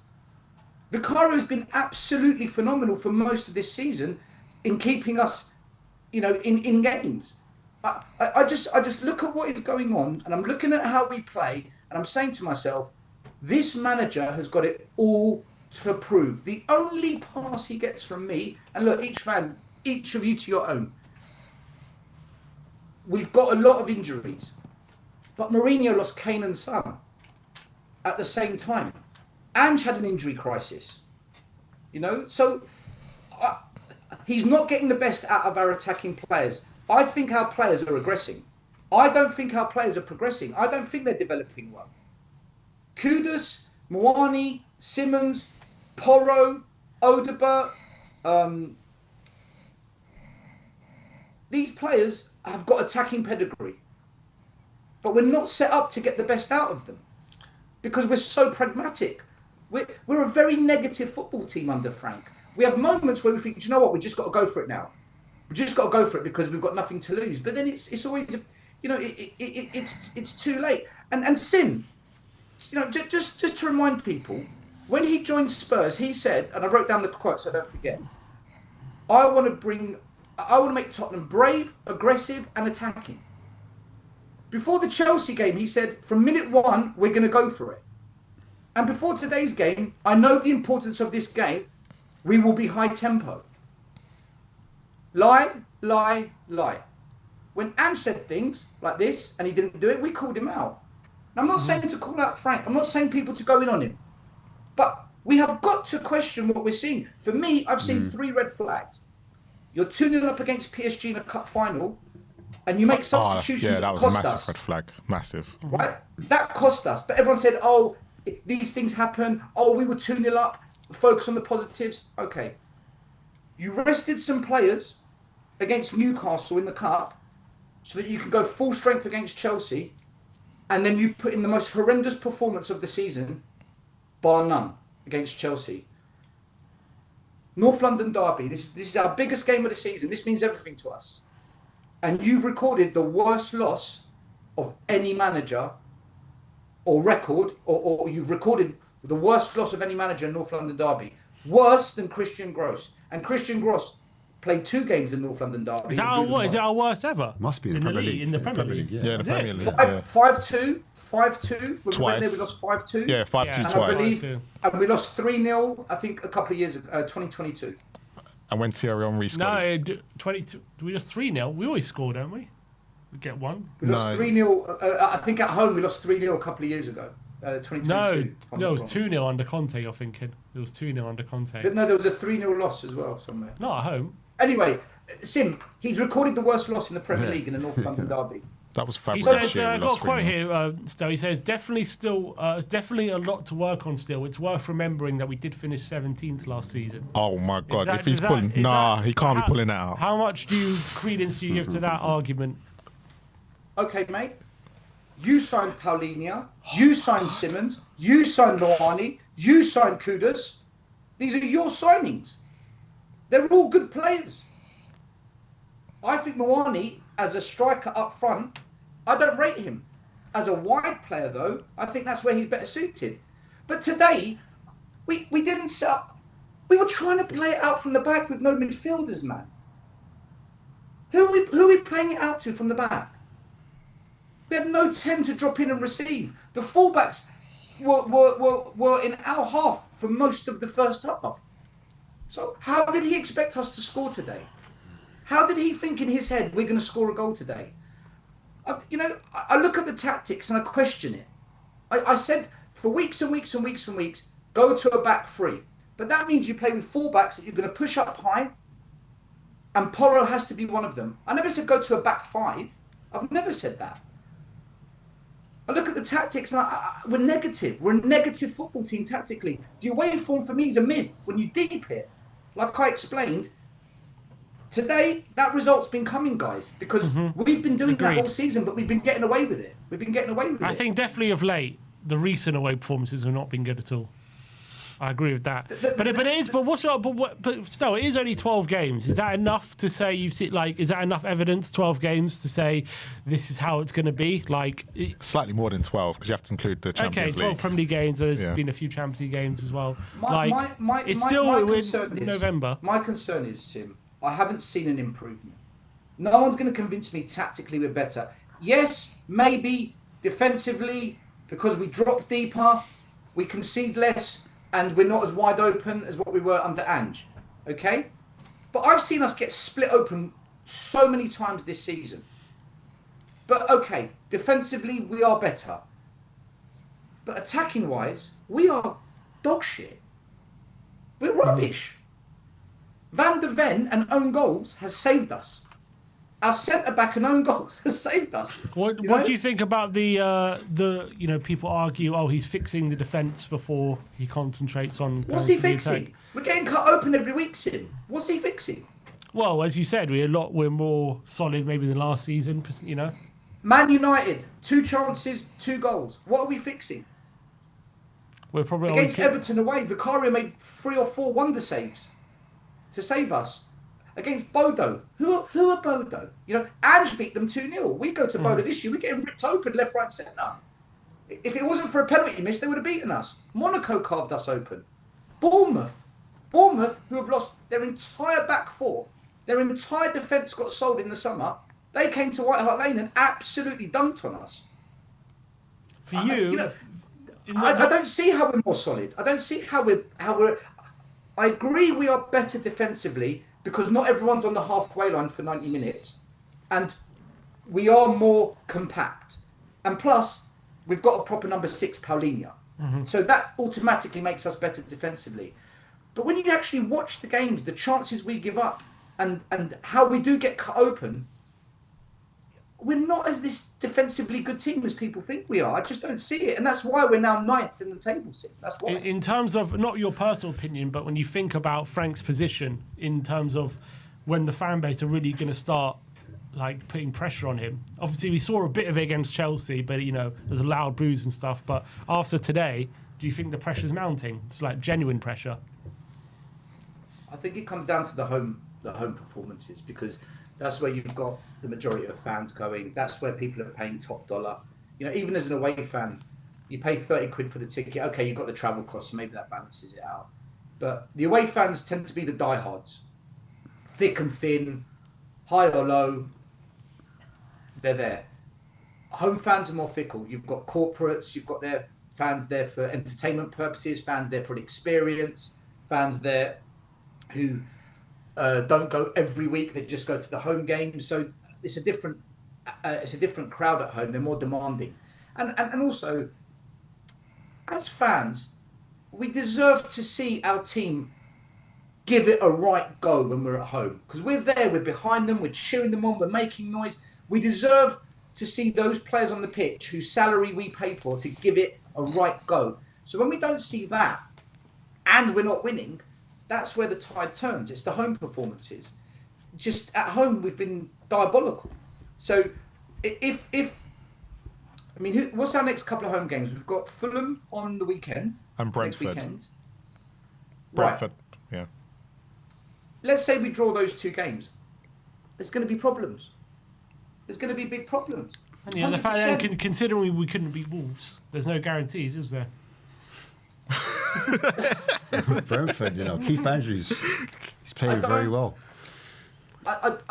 Look, my view is I think we beat Fulham, but I thought we'd beat a lot of teams this year that we had. Mm-hmm. I think we beat Fulham, and I think Brentford we might draw because they're actually well organised. Then they're a good outfit, Brentford. They're a good outfit this year. They're hard. They're hard for every team to play against. But you've got to ask yourself this question, okay? Is this manager capable of motivating a team when we really need it? Has he got that in his locker? And the reason I ask that question is because Sunderland beat Chelsea. Sunderland drew against Arsenal. Are we saying Sunderland's squad is better than Tottenham Hotspur? Are we going to honestly say as Spurs fans, Sunderland has got a better starting 11 and a better squad than Tottenham? I'm not having it. I'm not having it. What Sunderland have got is a work ethic, a team spirit, and they just give it everything they've got. The minimum requirement. Energy, passion, work rate. What did I see today? The hell did I see today, man? Against Chelsea, what did I see? Most games, what am I watching? But we'll beat Copenhagen, who are bang average. They're not even in the top 4 in their own league. We'll beat Copenhagen, and it's like, hurrah! Yeah, you see? It's like, come on, man, let's get real. We're Tottenham Hotspur. We should be minimum top 6 every season finishing, minimum. And we should be challenging for trophies, at least domestic cups. What I'm seeing at the moment is a team that is, we crashed out the Carabao Cup. I'll be shocked if we win the FA Cup. In the league, I don't know where we'll finish. I have no idea because I don't know how we're going to play every week. And the only respite I will give Frank, the only respite is I want to see what he does when some injuries come back and we sign some better quality players. When I came on your show a couple of weeks ago, Sim, and I said I would get rid of Tell, Odegaard, Gray, Ritchie, so I went for a whole list, and you disagreed with me with half of those players. Half of those players today did jack shit. And that's what we're up against. That Arsenal team is the level we need to get to. There's only 7 or 8 players I would keep in this squad if we want to get to where Arsenal are. There's only 7 or 8 players I would genuinely keep. That's where Frank gets a respite. But do I think he's doing the best with what we've got? No. I think he's killing our attacking players. I think he's sucking the life out of our attackers, guys. The way we set up, it's just Mourinho. We're basically Jose Mourinho FC without Son and Kane. At least if you kick it long to Son and Kane, they'll score a goal. We haven't got that. So for me, he's approaching fraud watch. We're almost at fraud watch with Frank. We're getting there. Yep, that's my honest opinion. I mean, what do you guys think? Where are you guys at with this? Because people say Sims pretending not to be. People just what do you think? Me personally, time to have your say, Stel, not our time. Yeah, we go watch the match reaction. When I get clipped, I want you guys. No. Go get the match reaction. If you want to go see, go get the match reaction. No, genuinely, where are you guys at with it? I'm definitely not happy with what I'm seeing, 100%. And I don't like having a manager at this football club who's going to approach games in this way. But I'm going to give him a bit of time because I think that's only fair. And I think I'm going to see. I've always been quite consistent. I said, second half of the season, once he's got everyone embedded and he's trying to get some relationships. Because today was a ninth different attacking lineup we've had. So it's hard to get those relationships going and familiarity to the front line. But I also can clearly see the approach is not an approach I like. It's nothing that has nothing to do with the quality of the play. You can see today it was cowardly, no even intention to go forward. And the same with Chelsea. There was no intention to ask questions of them. It's almost like they're just happy to contain Arsenal. As long as they're contained, they're happy with how things are going. And I didn't like that. I didn't like the team was asking to be beaten. So there are big question marks. If that continues, he's only going one way, and they're not going to be here for long. And I think that's what, as Spurs fans, I think that's what most Spurs fans at least demand is an approach where you don't never go into a game like we did today. That's unacceptable. So I'm going to give it a time. Into your channel. I've been calling into your channel for so many years. I think this is the first time I fully agree with Sim. I'm Still, get off. I seem to recall an apology happening in the summer. I seem to remember that happening. Ash and Marlon, quickly, because I know there's others that want to come on. Are you guys kind of? Is that where you guys are at as well? Yeah, I think like mentality-wise, I think the mentality has to change from Frank. I'm not sure if he's the guy. Like, it depends what you want as a fan. If you have the patience for him, because I can't see a top 6 finish. I'm being honest. I see somewhere like Europa Conference at best. Do you know what I mean? But if you're like, oh, that's not good enough, where's your standards? Then Frank ain't the guy, and we need to look for a different manager. I think he's the type of manager that needs a lot more time with the squad, with the players, to get inside their heads, their minds. Because today's performance is like, there was no fight, there was no heart. Do you know what I mean? And then playing that formation, 3-4-3, on the 12th game, where we haven't really played it before. I know you said it was a back 5, but it just, the tactics were off, and that's got to be on Frank. Has to be. Well, Ash, he got it completely Ash, wrong. Don't you agree though? It was a back 5 because but that's what I just said. That's what I just said. I said it was a 3-4-3, but I said really it was a back 5 because the way we set up, and even I said in the match reaction, the two midfielders, they're not proactive. They're more reactive, if that makes sense. So at times it looked like we were back 7 or back 6 because a lot of them dropped into the back line. No one was defending higher up the pitch and trying to win the ball in that midfield. And you give Arsenal that time and space, they're going to punish you and they're going to hurt you. And so that's what he's got to get into his players. And then also he's got to select the right players if we are to change the formation, the tactics, to go into that system. Like you said, Porro, maybe he's got to start on the right wing in that 3-4-3, if he is to go for a 3-4-3. If you're going to back 5, in my opinion, you have to be a 5-3-2. You have to be a 5-3-2. You can't be a 3-4-3. I don't think a 4-3-3 works for Xavi Simons. I don't think it gets the best out of Simons, personally speaking. 4-3-3? That's just my view. 4-3-3? Well, Leipzig, they played a 4-2-2-2. Yeah, 4-2-2, yeah, they did. And that worked really well for him. But even for Netherlands, he played in the 8. He played as a left 8. It worked really well for him. He got his goal. Well, this is what I was saying. This is what I was saying on Spurs 5. I was saying, if you actually watch Simons play outside of Tottenham, I don't think he's a number 10. I think he's a hybrid 8. Yeah, he's a hybrid. I think he's a hybrid of those two players, and that's how we should play him. Because I think when he comes deeper, collects the ball, then drives with it. As long as we've got runners. Yeah, like a Bernardo Silva kind of player, you think? Just someone, yeah. I mean, I want to be careful when I compare our players to players at that level, right? I'm profile-wise. Profile, you say, yeah. But yeah. Clip him. Stel agrees Xavi is as good as Bernardo Silva. Yeah, we've got a headline. Stel, appreciate you coming on, mate. I think there's a good one to come on. Very quickly. Yeah. Very quickly. On Wednesday night, myself and Simon are in the We Are Tottenham TV studio. And if you don't know what happens when me and Simon do a watch along, go to any betting company and put 10 quid on Spurs to win 5-4. I just hope you're not breaking the studio for the wrong reasons on Wednesday, Stel. We're going to win 5-4, I'm telling you. Good to see you, mate. Thanks for calling in. And we'll speak to you soon. Love. That was Stel giving his take on what was an atrocious North London derby. It's hard to disagree with a lot of what he was saying, to be honest.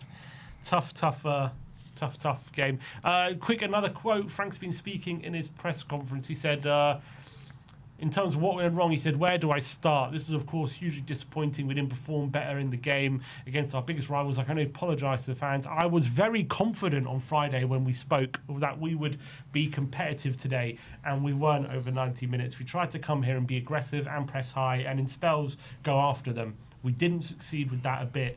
We didn't manage to get near enough to them in situations we could. It means we got pushed back and got a little too passive. It looks like we are running after them. When we finally got on the ball, we were not good enough to get out of those situations. No matter how painful it is to admit, they are definitely 6 years down the line, and we are only 4 months down the line. But even with that, I will still expecting much more from us today. Not that we could dominate over 90 minutes, but that we could be as competitive as we were against Man City or PSG. So he said the main difference, say, is they're 6 years into their process and we're 4 months. Think that's true? Is that the main difference? I don't know, man. I really don't know. Hard to say. Let's get 6 Yard Box on and see what he's got to say. Hello, boys. How are we doing, my man? Yep. Thanks for calling in. No problem. Tough day today.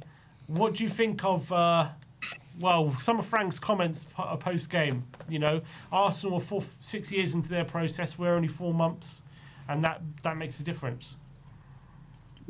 Yeah, maybe that could be part of the reason, but it depends on. You saw managers come in first season, the team play like they're on steroids. So it's not. I don't think it's all about when although obviously they're ahead of us in terms of their processes and all that kind of stuff.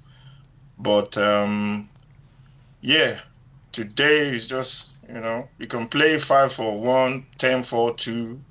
15-5-1, whatever formation you want to play. We don't do the basics and press the ball, and put people under pressure. When we scored, the 10 minutes we played well. Palhinha led the press in midfield. It was I can't remember the name of their midfielder. Got the ball off him, and we got the goal from him. So if you don't do those basics, you can play any formation you want. We can go on about 2 in midfield, support, spaces everywhere. If you don't do the basics right, which is at some point you go and press the ball, and that's what we didn't do today. So, in a way, I'm not really. Sometimes you watch a game of football, you think, oh, you're like really mad about it. I'm gonna sleep well tonight because watching that game, I didn't really expect anything from it from the first 10, 15 minutes, especially in the first half. So it was just really, really, really bad. It's like you were like expecting something bad to happen, and it was just really poor. But at the end of the day, the intensity was not there. We didn't press the ball enough. We were just marking spaces. This striker called space. He's going to run through and score a goal. So who's that down to then? 6 Yard Box. Is that down to the manager, or is it down to the players? When I say who's it down to, I mean, as a percentage, would you say, because a lot of people would say it's both, but if I had to kind of force you on one side, what would you say it's down to? Yeah, I think it's really, maybe in the first half, I think it's the manager, because you can see that we were just standing still like a shape. It's like players are thinking, if I go and press, I'm going to open up this space behind me. It was just like that. They were just like us, like standing in like a formation. It's like a formation, like you're watching, I don't know, the military, where watching what do you call it at Buckingham Palace when they do the changing of the guards or whatever. It's like everybody they were just like standing in that shape, whereby nobody wanted to like go and press, and then there's a trigger for the next person to go in. And when we did that in the second half, which maybe the manager must have said, you know what, guys, we've got nothing to lose. Let's just go for it now. So I think mainly we're going to have to blame the manager. For me, anyway, that's the way it looked like in that first half, because it looks like people were just standing in their shape, and they were just trying to, contain. Just keep that space. Don't open up in midfield for Arsenal. And Arsenal basically, even when they had the ball, you had 3 Tottenham players around them, and nobody was actually trying to actually go on. Even Vicario said it. Vicario said we didn't even commit enough fouls.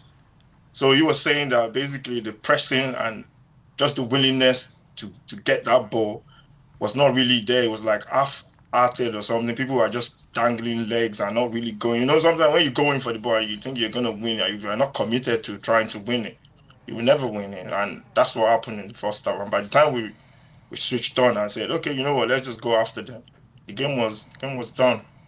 But 6 Yard Box, do you think that's more down to the Arsenal pressed off because actually Frank made one sub at half time and then we went 3-0 down within the first 2-3 minutes? So it had nothing really to do with what he was telling them. It was more to do with the fact the scoreline was 3-0 and Arsenal stepped off more than anything else. Yeah, but sometimes you have to make them feel like you're going to press them. Sometimes if people know that they have time on the ball and they got enough space in front of them to do whatever they want to do. Sometimes you just go, even footsteps behind you, or just got that feeling that guy is coming. You got to try and go and like press the ball, even if that might even make them be a little bit more careful. Like when you keep pressing them every time, they make mistakes. But we didn't actually do that in the first half, even after they scored, because that was going to happen eventually. When they scored a couple of goals, they were going to sit back and allow us to come and press them. But because that was not the way we were playing in the first half, we didn't actually get into the into the rhythm of actually doing it, because we were so defensive.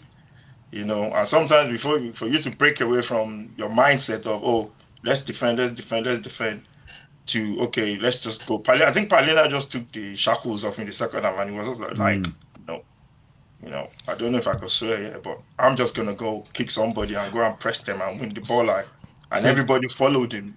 So do you think that was down to the players then, not the manager? Because obviously you said he's that's the feeling I got from, because the way when he went to press, I couldn't see anybody behind him when he got the ball off that Arsenal player. It was I think Richarlison was close to him, and Richarlison got the ball and he's got that goal.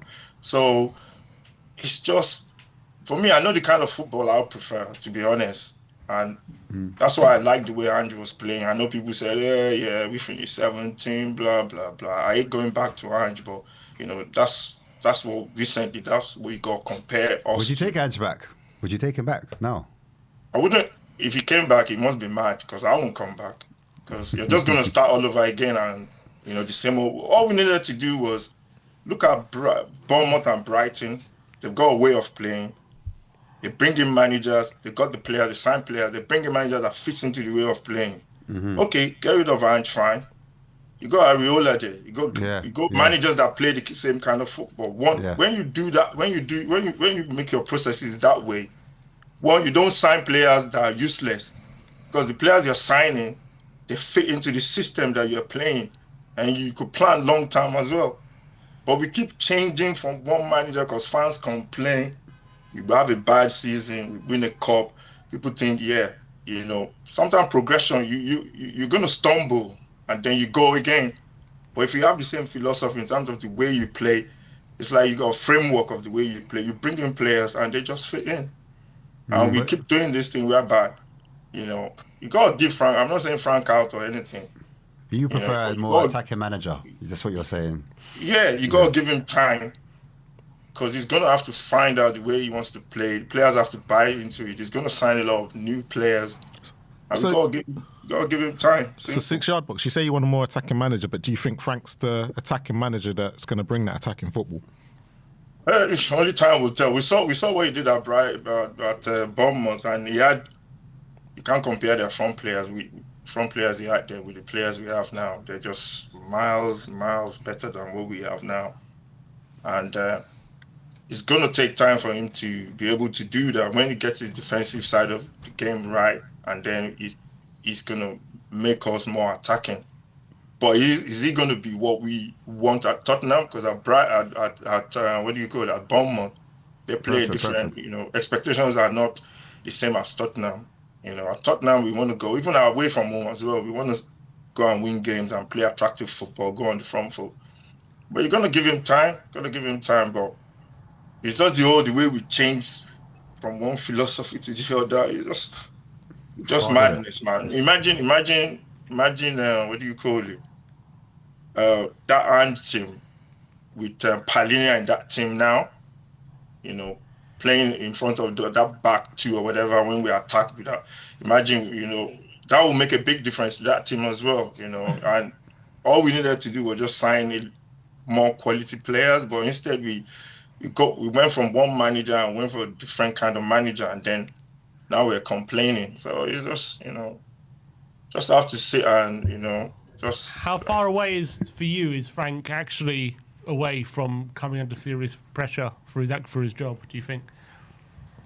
Pressure for his job? They're not going to sack him. I don't think they'll sack him. Even if he finished like 9th, 10th or something, I don't think they'll sack him, to be honest. Because I don't think they'll want to go to... If we finish 19th, did you say? 9th. Ninth. If we finish 19th, yeah. Or even if he's still playing this kind of football? No, this is not sustainable, to be honest. This is not, at least on that hand. I remember last season we went to Arsenal. I watched that game. We lost 2-1. And in the funny, people were having a go, oh, we didn't do anything. We were rubbish. Yeah, we gave the ball. And I was thinking, one thing with Angie is going to risk it. There was a footage of him at the touchline shouting, play forward, play forward. And that comes with the mentality of a manager. Because sometimes when you take risk, you might give the ball away. Even the players around you, they know that the ball is going forward. They know you're going to... Watch when we have possession at the back. Everyone, please, watch when we are building play. Look at where our players are to receive the ball in midfield. What distances? It's like that. Our forwards are trying. Our defenders are trying to pass through brick walls. There's no players coming close to the ball to come and get the ball in midfield. They're all like, I don't want to say hiding, but they've got screens around them. It's like it's crazy. You can't get the ball from back to front by thinking every time your goalkeeper is going to put it down like a, what do you call it in American football? Put it down, lump it forward every time. It's not, and everybody's having a go at Richarlison. He falls over every time. But at least sometimes you got to help him out as well. Play the ball to the channels, play it on the ground a little bit. He can twist and turn or whatever. When you keep lumping it to him, he's got giants behind him. They're knocking him over. You know, he's not perfect, but sometimes you got to help him. Today I was thinking, when are we going to play through the midfield? And it never happened. Yeah. We kept lumping the ball forward, like trying to, I don't know what we were trying to do today. And I know Tottenham is not going to be like, Tottenham fans are not going to take that. Unless we win the league anyway, that's another different story. But the way we are playing, Frank has to find a way for us to create more chances. We have to find a way to play between the lines and big pressing. Today, we did it once when I think it was Palina turned in midfield. And you can see the whole pitch just opened up. Yep. But we never tried that. We only tried it once, and we never tried it after that, because even the players know at the back of their mind, because they know, oh, you know what? I don't want to lose the ball. In case when I lose the ball, I'm not going to be able to get back into shape. And it's I don't know. And this is the same game, exactly the same way we played against Chelsea. And against Chelsea, we were just lucky that they were not clinical enough. The game could have been like the same scoreline, really. But today, we played an Arsenal. As much as I can't stand them, they didn't really need to do much today to score a couple of goals. And, you know, we just have to sit down and watch this for maybe, for me, I made up my mind that I'm going to watch this till the end of the season. And wherever we finish, I'm not even going to be looking at the performances anymore. I just want to be looking at the results. If he plays this way and we win games, fine. But everyone knows if he keeps losing games, he's going to go. But I don't want him to go, though. I'm not like Frank out or whatever. But I'm just worried, can he transition from being a Brentford manager to a Tottenham manager? That's the question. And, you know, we'll see what happens. All right, 6-yard box. Thanks for calling in, mate. Appreciate your Thanks, time. boys. 6-yard, big up. Cheers, thanks. Bless up. Lily White India with super chat says Slavia Prague, Olympiacos, Burnley, Port Vale and West Ham created 5 times our XG against Arsenal and conceded lesser goals. Oh, wow. Jesus. What a stat. It's not great. Apparently, I read a stat just before of the 8 teams this season who have created less than 0.2 XG in a game. Spurs have 3 of them. Jeez. Of the 8. And this is the issue that we're finding with Frank's football. That's the issue. Yeah, because it's like, it's one thing like, okay, he needs time, but like, you shouldn't be one of the worst teams in the league. No, you know what I mean? No, I like our front three. I get it's terrible, but it's not like the worst in the league. The fact that West Ham are producing more XG and all that than us says it all. And West Ham are crap. Canadian Dose of Spurs says Stell has been spot on. Only player that has developed well under Frank has been Odebear. Is that fair? What did he say? The only player who's improved under Frank is Odebear. I don't know. It's debatable. Well, when you go from nothing, to he needs playing, more output, in my opinion. Yeah, but Van der Ven's probably been the most improved. Yeah, Van der Ven, I'd say, because he's better in the air, isn't he? Yeah. We need a bit more time, I think. And then another super chat saying aiming for mid-table like he did with Brentford. That's the whole comparison. I think the whole. But the thing that I'm finding a problem with this comparison, just quickly, is that Brentford didn't have this as an XG for them going into games, they were better than this, and they had probably a squad that, and I'm going to go squad because we all talk about the front three, but their squad was not much better than Spurs's. But yet, here we are in ninth spot and we can't create anything. One game a week. What? All right. One game a week. That's the problem. But that doesn't matter. He's meant to be a good coach. Yeah, and he's got to be more resources. And more resources, and that's the thing that I can't get. I don't understand. I'm not making an excuse for it. I'm just saying that. But also, when people say he had better strikers than Brentford, I understand right now. Yeah. You can say Mbeumo, Wissa, Watkins, Tony, they're better players, right, than what he's got. What the players are right now, Tottenham, but they weren't better players when he took over. Yeah. No, he wasn't. You know what I'm saying? Wissa was a. That goes back to my point. Wissa was a He had more time to work on He was them. playing the French second division when he signed him. That's- Tony and Watkins were in the Championship Yeah, when he of course. signed him. Exactly, And yeah. Mbeumo as well was a League Okay, Two but if he player. needs one game a week, then he's not. He should never become Spurs' manager Well, because then that's at the down end to of the the day, board. That's down to the board. because That's if poor planning. we're going to be playing more than one, the whole point of Spurs is to be playing more than one game a week. Mm-hmm. Poor planning because philosophy-wise, they've got it wrong. It's not leading on from the same manager, like 6-yard box said. And then number two, like you just said, if he's the wrong type of manager, if he's only used to playing one game a week, that means he's ill-prepared. He's not ready for that step up. Do you know what I mean? In terms of when you look at other managers that have been at Tottenham, right? Can you think of, like, because we're all hoping it's not necessarily obviously results. we were hoping all that want to be Pochettino good. might happen. No, but are we all like we're all hoping, right, that Frank is gonna start playing better football and all this kind of stuff? Yeah. But you think of all the managers that we've had. How many managers can you really say there was like in terms of the style? Instant. There was no, not instant. But how many managers can you say like after we're in November now, so after the first 10 games, there was like a massive departure from how they played beyond that, right? From what we initially saw, you know what I mean? Yeah. How many managers did just suddenly switch up because, like, in terms of their approach? Well, that was the problem. Or does how they play represent what we're going to be seeing? Probably the one that switched up the most, but we never understood it, was Conte. Because Did he? Because when his first season, he was really progressive, and then that second season, something just changed, and I don't know what it was, but he wasn't the same Conte that we saw 4 or 5 months before, and what we saw at Chelsea. My point being, like, is this just what we're going to be? But this is what I've been saying. Like, we're all hoping, he's going to become more attacking. But I've been saying this all season. But what manager just becomes suddenly more different? You know what I mean? Thought we were sold a dream that he's that wizard. He's the one that changes tactics. Because Mourinho as well, like he started off well, but it never really changed. It was just more personnel. But you're talking about results. I'm talking about like no, but in the style that they played. Because if you remember the first, especially during COVID, do you remember how good we were going forward under Mourinho? But what happened when the person even when we were good going forward. But with Conte, I think we went from actually being the ball possession, and then we went to this counter-attacking team, which Bentancur thrived under, and that's the only time I've ever seen the style change. Conte, we were not as good as it. No, but we were more on the ball at the beginning under Conte. I think we weren't great. I think our the best results. performance were always in counter-attacking. That was there was a slight difference. I think that progressively got worse. But I agree with what you're saying in the fact of if you go back to Yol, Pochettino, and managers like that, and Redknapp, where they were attacking, we saw that in the first 10 games. Like we saw immediately. Yeah, immediately. And the results weren't there, especially with Poch, but you could see what they were trying to do. I guess maybe Poch is what, actually Poch might be evidence of early on in Poch, but we didn't really see what he because I remember he went to the Emirates and went really defensive and then got a draw. And we were like, oh, okay, we know. Yeah. But he still never really... You knew what he was trying to do, but he just didn't have the play. He didn't really kick until like January, until like New Year's Day, that game against Chelsea. When it really kicked in. Yeah.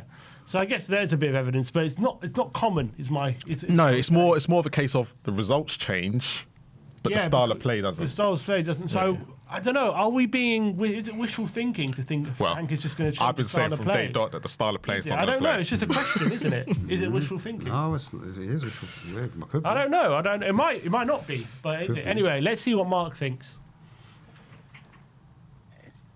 Hey Mark, thanks for calling in. Well, what do you think on that? Like, we're all sitting here thinking, give Frank time. Will he start playing more attacking football? Will we start to see Tottenham be a bit more expansive, create more chances? But is that wishful thinking? I think so. Just because of how he plays.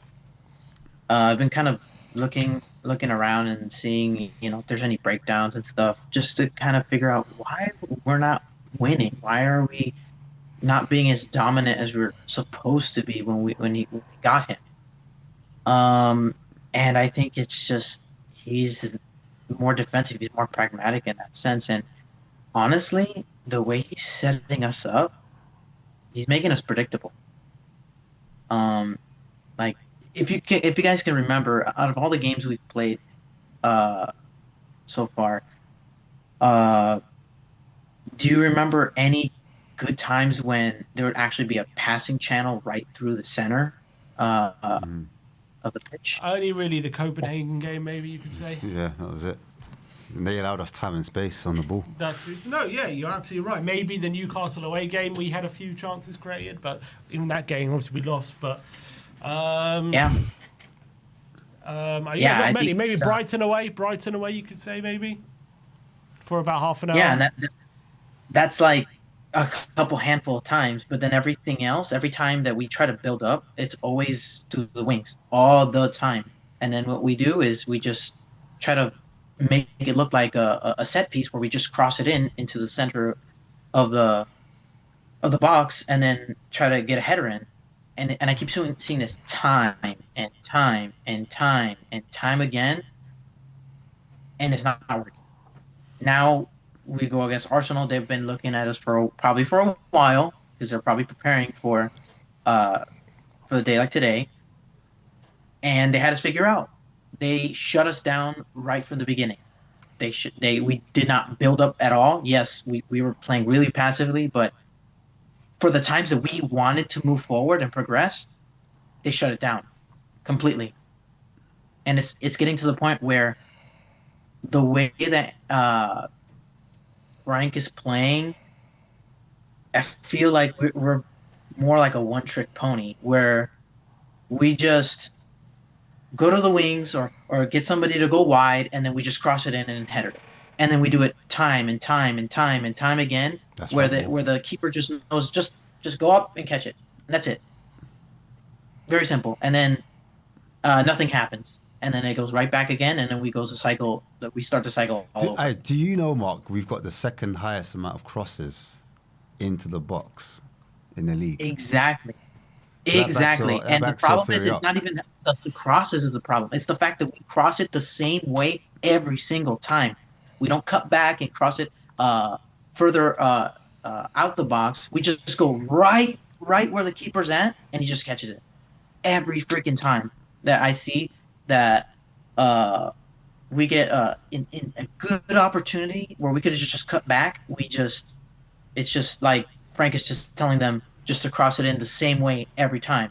Same way that we're doing our set pieces. That's why we're doing so good with set pieces, because we're doing this like this same motion all the time.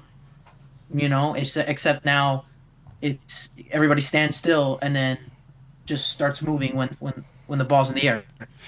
Can I ask, was you happy that Xavi never started? What was your thoughts on the starting lineup? Were you happy with the formation? I kind of don't get it. I don't get the back three. I don't get why we have to have that back three if we're gonna have especially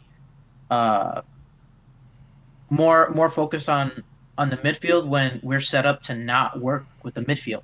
Like it's like the way that I've been seeing us play is that we bypass the midfield. We have a gap between our back line and then our front line, and that's where the midfield should be, but it's only occupied by probably just two players. And then that's it. And then everybody else just kind of, we need just more bodies into the front to create a set piece style crossing situation. So I don't get it. It just doesn't make sense. And yeah, Xavi Simons, I think he should have played, but it's like at the end of the day, it's even something more basic than that. If we're being so predictable and using the same exact way of building up and never changing and never having other options, because I see what he's trying to do, and he's just trying to make very simple, very basic passing channels that are usually reliable, But if they know that that's coming, that it means nothing. It's also very not unimaginative. There's no creativity. It just doesn't allow creativity to even happen in the first place. So it doesn't matter who we put in there. It's just designed to be very uncreative and basic. So have you seen enough? Say it. You know you Yeah. want to. Yeah. I have, and I mean, from the beginning, I mean, as much as people are gonna hate me, I didn't want Ange to go out, and you know the sim, like I do. when during I don't understand, and it started like all my fears that I thought Frank would have, or the fears of what Frank might bring that will be a negative, they're coming true. He has no experience in Champions League or in Europe to begin with, and we're just gonna throw him into the wolves. We're just gonna hire somebody who has nothing, who knows nothing of what it means to play at that level, and the pressure that brings. You know, that doesn't make sense. It's just a step backwards. But now that we're in the hole, we can't really go back. I mean, if we're gonna go back, then we gotta go back now. But now that we're committed, if we don't make a personnel change by Christmas, then we have to be all in now, because we're too deep into this. We spent a lot of money and a lot of time and a lot of pain for us to not go back anymore. Oh, so you think the board will act before Christmas? You think the board will act? I think if it gets worse, which it's sounding like it's getting worse. Because the reason why I ask that is because I think the board's ambition is to get top four. Because when we saw Vinay and Levy at the time, they walked out, and I know people are going to be like, "Oh, sound bites." All right, let's just talk about Vinay. Everyone's going to say, "Oh, it's a sound bites, whatever," but they did come out and explicitly say they want top four. No, so they want to win the Premier League and they want to win the Champions League eventually, right? So. And then Frank also said that as well. Frank also came out and said that he wants to win stuff with his team. So if they feel like, you know, it's not going the right direction and we're mid-table, come what, January, do you think then, you know, they will pull the trigger? I think they might. I mean, I think so if we're lower mid-table. Lower mid-table, okay. I think that they will. If they don't, I'm gonna be surprised, or they're probably gonna just have something where they're gonna tell him behind closed doors, like, you don't act up by the end of the season, you're done. You think we could survive another season without Champions League football or even Europe? You think that's possible? Knowing like how much is riding on being in those competitions in terms of revenue, money, etc., corporate deals, whatnot, 2 games a night. You think this club will survive and allow Frank to be in 1 game a week, like our Ruben Amorim? I mean, we do have the money because we don't spend anything, but I just, in terms of like, I don't know, like in terms of the culture, the winning culture that we started generating, that's gonna die. It's dying now. Like we had something, we had momentum with Ange. Right? Not to say that Ange was the perfect man or whatever. He did this, but at least we had something. We don't have anything right now. I don't know enough about Frank's record, but when was the last time that Frank won anything? Like actually won a trophy in his hand, you know, something like that. Nada. Nothing. Never. It's nothing. That's that for me. Like, if he doesn't know what it takes to win, then why are you trying to say that we're trying to win? You know, like why are you here? Why are you even here? It just makes me question the board's decision from the beginning. You're like what were they thinking? Like we could have gone for like somebody who had more experience. We could have gone for somebody with a track record of winning something, but we chose Frank. Yeah, sure, he might be a tactical genius, but does he know what it takes to win? I don't think so. With Ange, I saw him you know, as he kept changing, and I think he did evolve near the end of the season before they sacked him. Of course, there's probably they already had their mind made up, but I could see an evolution of him saying maybe there is a time and a place for me to be pragmatic. Maybe I don't have to just go balls to the wall and just throw everybody just past the halfway line. But it's too late now, and we had a winning culture, and we had something back, and now we're going back to what we used to be, and now we're starting from square one again. Yeah, it's tough. It's tough at the moment. A lot of people being very negative. But look, Mark, there's other people want to call on, but I appreciate you calling in.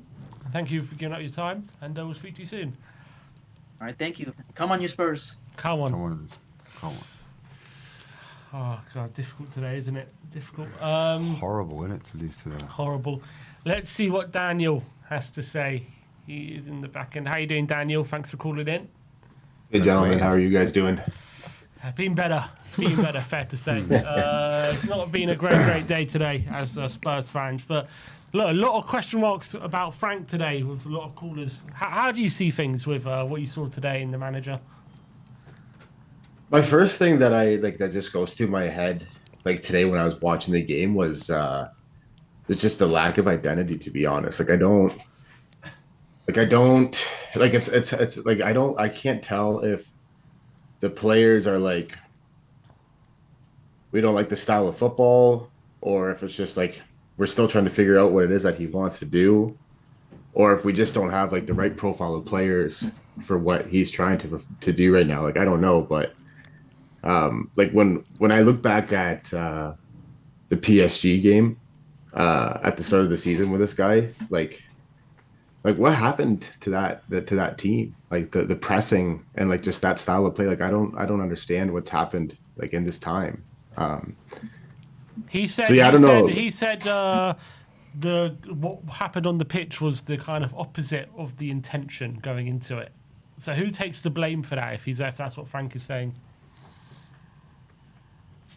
See again, yeah, like without being in the dressing room, it's hard to say, right? But again, like I don't know, like the players just, in my opinion, then in that case aren't doing what he's wanting to do, if that's what he's trying to say. So I don't know if that's him throwing the players under the bus or what he's trying to say there, but yeah, like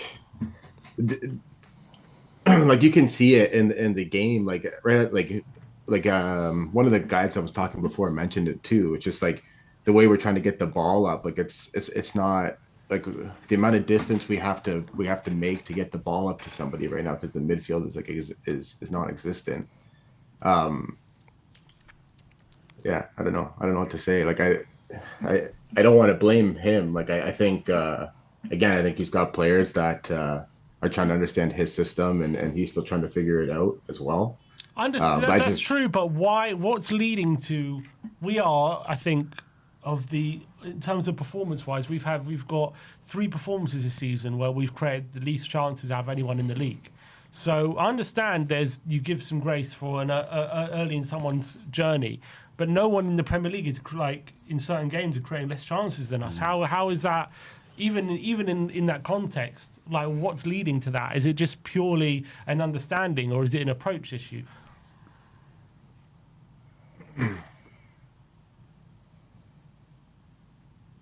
I don't even know what to like. I don't. It's too early. Like for me, it's too early to say. Like, I don't know. Like for me, like I honestly, for me, like I just don't think we like the players like aren't able to do what we need them to do.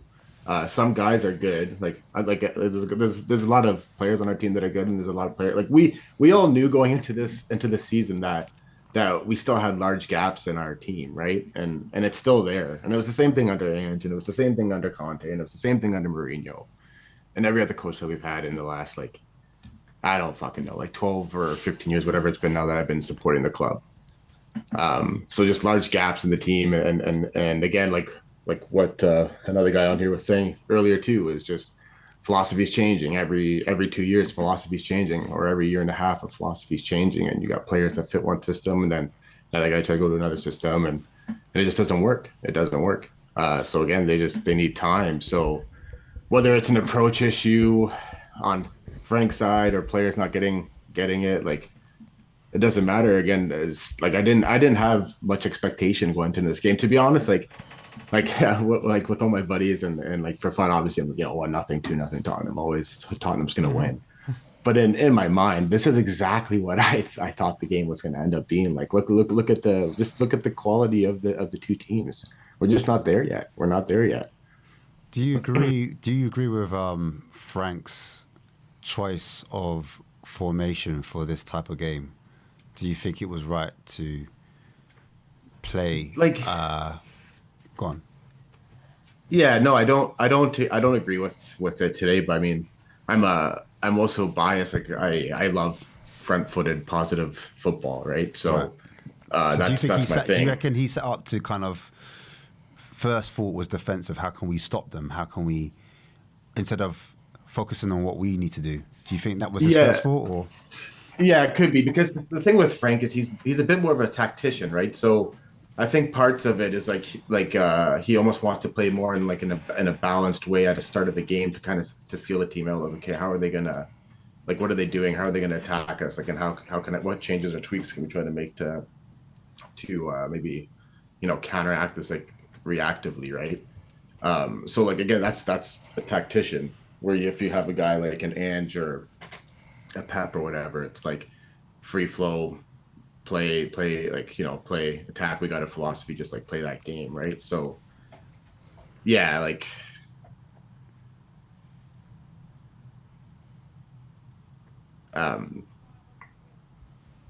yeah. It's again, I don't know. It's what I expected. So Daniel, where do you think Thomas Frank goes from here? Because obviously this is a massive, massive loss. And a lot of fans were on his back from the home form, and then losing the North London derby. Do you think fans' patience going to start wearing thin if he doesn't start fixing the home form in the next few weeks?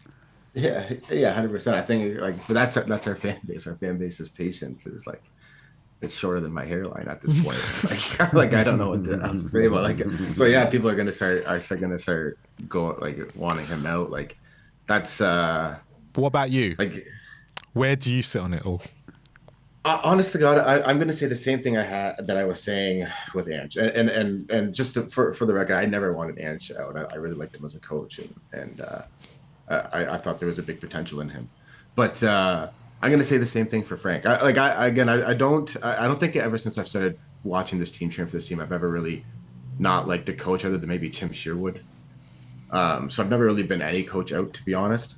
Like, I'm at a point with Tottenham where I just want to see a coach stay here for like 5 or 6 years, and like let's just back this guy up, give him the tools that he needs. If he's got a philosophy and a style of the way he wants to play and how he wants the club to be managed. Well, even if you don't enjoy the style of football, are you still going to be behind it? If results are like going the right way, but the performances are like piss poor, like you don't really enjoy watching the games, do you still say give him time?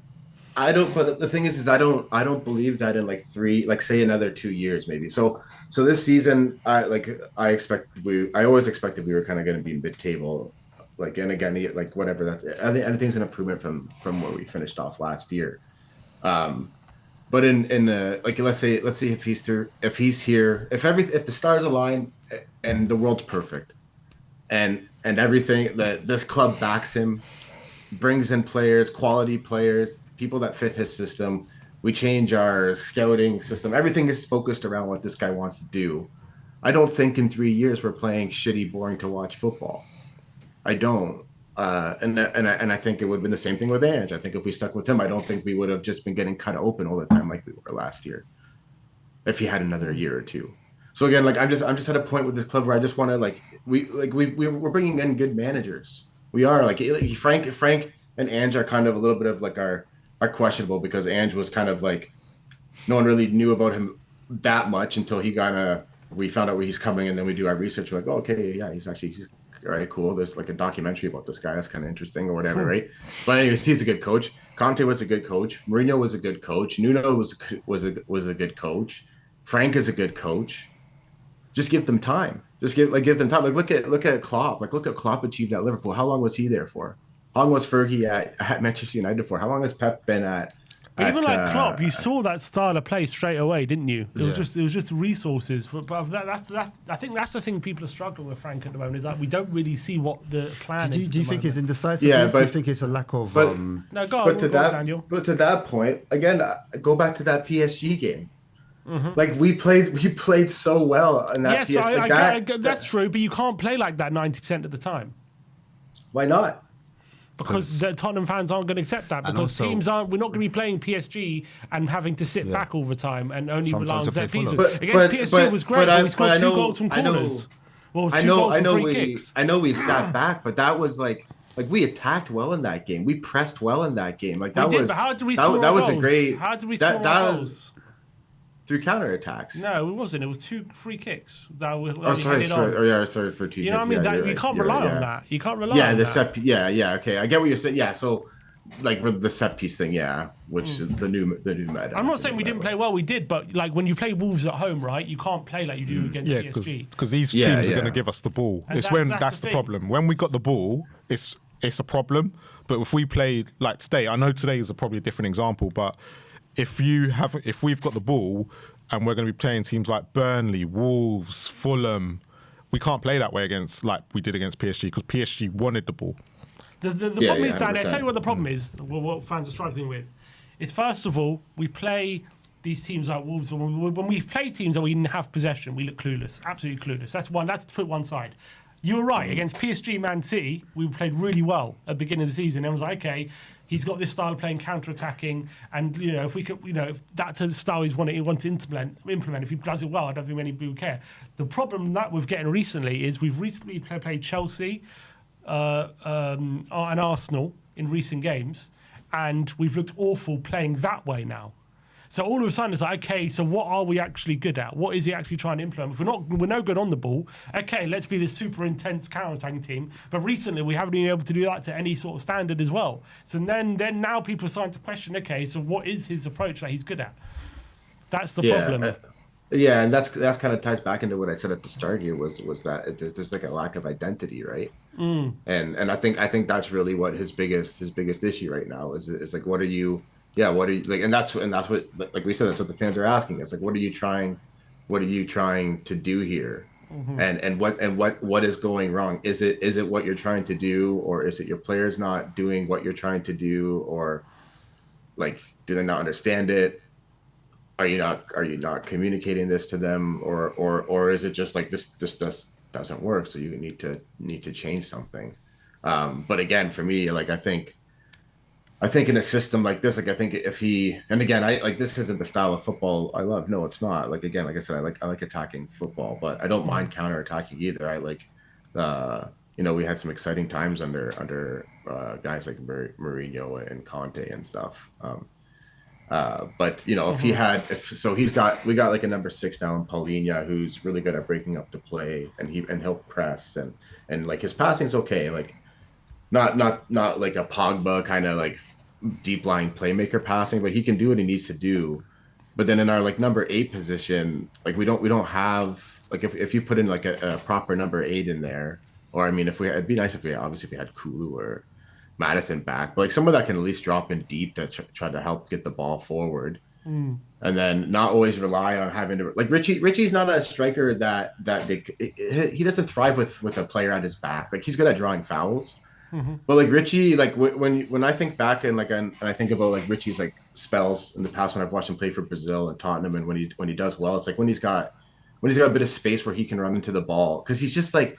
He's just one of those weird. I remember playing soccer with these guys like this when I was younger too, growing up. Like some guys just like, they're just weird and lanky, and they just can create a havoc and score goals, and like they're not that great, but for some reason they can just put the ball in the net and whatever. And he's kind of like that, but you need to give that guy like room to like just like run into. He can kind of twist and he can bend and he can do stuff. He's not really a back to the ball. So again, I don't think he's like Richie's the best profile for Frank right now for what he can do. So, but then I guess to look back at Frank, it's like, well, then figure it out. Like, figure out a team dynamic that you can make this guy work. But That's yeah, the again, thing, like, isn't it? It's like people saying, "Oh, they're not fitting what Frank wants." But I thought the whole point of Frank was he adjusts to what he has. Isn't that the whole point of him? Isn't that Yeah. why it wasn't that his whole selling point? Yeah, it was. Is that he's an adaptable manager who adapts to his players. But look, at the end of the day, you can only play with what you got, and it doesn't mean just because you're adaptable, it doesn't mean you're going to win every game. But yeah, I get that. But look, Daniel, appreciate you calling in, mate. Thanks for giving up your time, and we'll see you soon. Speak soon, Dan. Cheers, boys. Cheers. Cheers, Daniel. Do you think, is there any part of you in your mind that feels, is he starting to lose the players, Frank? Oh, yeah. I think There a is? lot. I think in the dressing room. Vicario's quote, Yeah. we ain't doing what we're doing.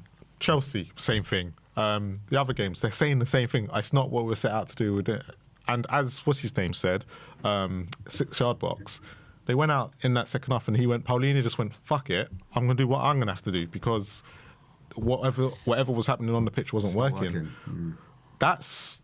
Ranking, he's had to break rank.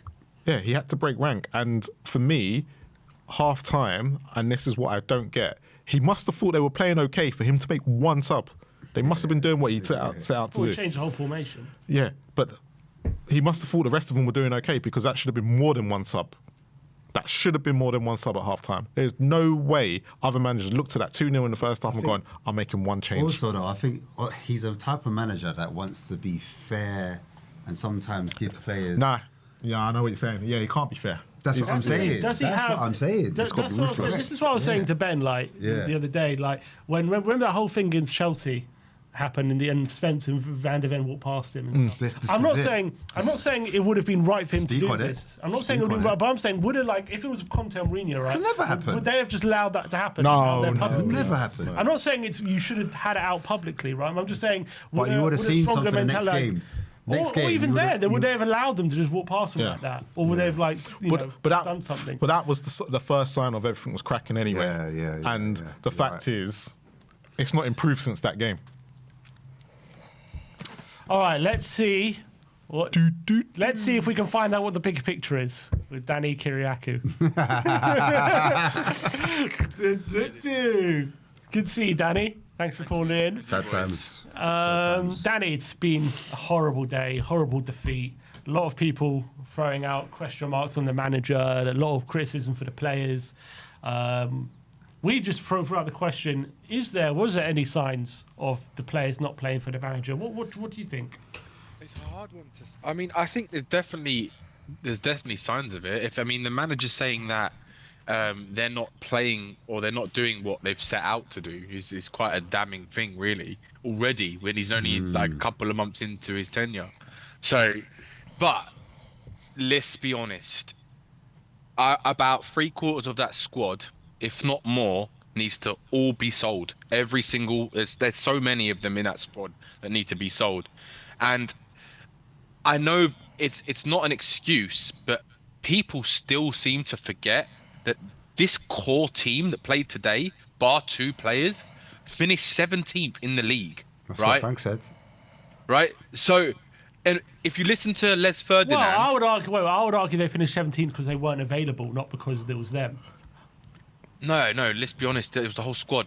No matter what, the squad finished 17th. Van der Ven played like a quarter of the games, and same with Yeah, Romero. it doesn't matter. The squad finished 17th. So when a squad finishes 17th, Sim, just because they didn't play, they're still not. They're still gonna feel it that the team finished 17th. Yeah, that's fine. In the dressing room, they're gonna feel it. In the training ground, they're gonna feel it. So it doesn't matter if they didn't play, right? They're the team. Does. The team. If It doesn't, because the squad will feel what the teammates are feeling because they're not doing well. Okay, depends on what point you're making. It's a team game, right? If the Danny, whole team is doing bad, then everyone's going to be feeling it, right? But it doesn't mean. But what are you trying to say about them finishing 17th? Yeah, because Danny, because you're saying that's their level, or are you saying? But Leicester did the same thing. They finished 17th one season, a couple new players in, and it all changed. So, a lot of people are saying that our squad was better than 17th. Forest, they finished 17th. Yeah, they finished 17th and finished 4th the year after. You're comparing us to Leicester. It's a Okay, very no, but different, not, but it's a but very Forest different as well. comparison. Yeah, but what about You can't- Forest? Again, you're comparing us to a team where we're levels above these teams, right? In where we are as a football club. right? We're in a different trajectory, and our aspirations are completely different to what Leicester's Okay, so were, what's the point? and What's the point you're Nottingham Forest making is about on. us What I'm finishing saying is that 17th? our players doesn't matter. Yes, we can talk about the manager in a minute and his tactics and what's wrong and all that kind of stuff, but at the end of the day, 3/4 of that squad, but okay, let's say there's 6 players in that squad I'd actually keep. Everyone else, get rid of. Get rid of. If Tottenham, That's ridiculous. That's it's not ridiculous. ridiculous. It If is. Tottenham want to change, right? Let me ask you a question, boys. What do you want as a Spurs fan? What do you want from your club? What do you want Possibly as 4-1. Yeah, but no, No, a I'm team saying, can play what's a your team that's- aspiration? I'm going to ask you In a a question, perfect boys. world, a team Shall we be competing serious? every year, having Competing for intentions what? to attack, competing for the big trophies. Right. So you're telling me you want to compete for big trophies, yet you don't want 3/4 of the squad obliterated from what we Yes, have. that's exactly what I'm saying. Well, I then think you're it's never going to ridiculous. get what you want because that's absolute delusion, Sim. It's fucking deluded. Honestly. Deluded. If you think that Why? 3/4 of this squad, you think we're going to we're going to compete for a league title with Richarlison and Bentancur and I never said that. and Odebear and Tell and Ben okay. Davies still in the squad and Dragoshin and Okay, I Danso. agree with that. They're not players at the level. Look at what happened. We're trying to compete Who with of someone them like. played today? Who are those players you just mentioned played today? Look, Sim, look at what happened today, right? The levels between Tottenham and Arsenal is exactly why we lost, right? And it's not just the fact that the players didn't give it on a North London derby. Like I said, it's irrelevant to what we're going to discuss about the manager. But what I'm saying is that our level of players is complete. We're in a different stratosphere to Arsenal right now. Okay. We're in a different stratosphere. But why are we Arsenal having have got one class. shot? Look at the player that they had score a hat trick today, right? Look at the player that they had. The players that they scored the goals today, and the players and how they played, right? It was like they didn't really even play amazingly well. Like, let's be honest, we just played so bad. It was pathetic. Like, I've never seen such a pathetic North London derby before. But that's the point, Danny. It's not necessarily. We all knew that we're underdogs going in today. We know Arsenal better, but we've seen a lot of worse sides go to Arsenal and put in a much better performance than we saw today. Like, it's the level of performance and the lack of creativity, which is not a problem just for today. The lack of creativity. But it's been a season-long problem. This is the problem, Sim. Right? A manager. Not all managers can come in to a team, right, and completely change the fortunes of how we're playing. Right, we'll get into Frank in a minute, but before we do, right, this team, so many of them are just not good enough for this football club. I'm sorry, they're just not, right? They're just not. If we expect to play him, I kind of am against Frank and the way that he sets up the team, because Frank is setting us up to try and not get beat, and he's not going for the game. He's not putting the team out there to show, like, do you know what, just have a go, right? But with a little bit of stability at the back. He's not doing that, unfortunately. And today, because we got outclassed in every single way, in every battle, in the duels, in everything, right? We got absolutely obliterated. It was pathetic. Like, it was all over the place defensively. They couldn't string a pass together. They tried to do long balls all the time. It was going to nowhere. It was pathetic, right? And that is on the manager as well, because we had no fight. But again, it's not just the manager, it's the players as well, right? You can't just blame the manager Danny. for... Go on, Ash. Yeah, I was going to say a quick one. Just in that starting 11, because you're talking about the players. Yeah. What players would you kind of say, get them out of the squad, leave. get them to leave in that starting 11 that played against Arsenal? In the starting 11 today? Starting 11 today. Who I'd want to get rid of, like in a dream scenario, Yeah, or in a dream said scenario. 3/4 of the squad have to go. I'm saying in the lineup today. It's a lineup today. we need a better centre back. That's not the question. I'm saying who started that needs to go. Who said a started centre-back. today that needs to go? Yeah. He's in a centre back. No, he's Well, but if which you want to one? compete, I think Vicario needs to go. I think Danso is a good squad player, right? But again, you need better. You need better quality. Look at what Arsenal had today when Gabriel got injured. They got Hincapié still. They've got class, right? Odebear again is not a starter for us. I don't mind Odebear in the squad as a young, aspiring player, right? But he cannot be starting a North London derby. Again, it's not his fault that Frank set up the team to not make the most out of him and the way he plays, right? But who else was playing today? Benton Core is another one, right? I think he's another squad player. I don't think he's at the level we need. Like if you look at Arsenal today, who they had in midfield, they've got Zubamendi and Declan Rice, and we've got Benton Core. Paulinho is a great player, but if you don't have a player who can progress the ball forward, like a Morgan Gibbs White or like a Ruben Neves or like a Angelo Stiller, right? These are the type of players you need to play alongside a Paulinho. You can't play a Benton Core, right? And do you know what the scariest thing is? If you actually look at the stats, and I know Ash, you probably looked at the stats because you're a stat man, right? Benton Core is the most progressive midfielder we have at our football club, and if you actually look at the progression of his forward passes, it is awful. It is compared to, and that the drop off as well from the other players in the squad, it's even worse. And you can see that Bentancur's not even progressing the ball. That's how bad it is. We've got nothing that links the midfield to the attack. And the people, when they do get the ball into attack, they're not good enough because they just can't control the football. The only player they can rely on is Kudus. And that's why the players all try to give the ball to him as much as possible because they know that they can trust him with the ball. Right? Everyone else, they can't. Right? Today, Frank set the team up wrong because, in my opinion, if you're going to go to Arsenal, at least give them a game, right? Because what's the worst that could have happened if we tried today? If we actually tried to attack them? In some games, the best form of defense is to attack, right? So today, I wanted to see for a 4-2-3-1. I wanted to see. I think the best first 11 we've got right now, right, is debatable on the right back. You could say Porro or Jed Spence is a toss-up, right? Vicario in goal, Romero, Van der Ven, Udogi, Odebel on the left, Paulinho and Bentancur in the centre, Kudus on the right, and again, up front, it's a toss-up. Like, I wouldn't know who to begin. Probably Muani if he's fit. If Muani's fit, it'll be Muani to start up front. That's, I think, our strongest 11 right now. But that 11 still isn't good enough. Like, that's the problem. The problem we've got is that when Frank is playing so pragmatic, right? I think the players that do want to attack or press higher up the pitch, right? Then they're not confident in what they're doing because they're kind of restricting themselves to what they're good at. And everyone talked about Frank when he came into this club, wanting to they wanted to see a coach, right, who can coach the players and use them to their best attributes, right? But the problem is we're not seeing that, and I think that's where a lot of the fans are starting to get a bit annoyed with Frank, is because. So do you think that was a myth then? Do you think then like that the whole coaching thing?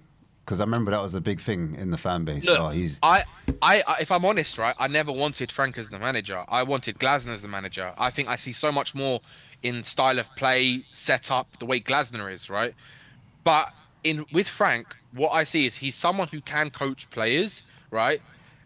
But I don't think that you get a style of play with Frank. I think it's just very hit and miss. Like, it's some games you'll play attacking, some games you'll play pragmatic. There's no actual, like, if you look, philosophy. There's no philosophy at Style all. of play. Like, there's no like imprint into our style. Or if someone says, "How do Tottenham play football?"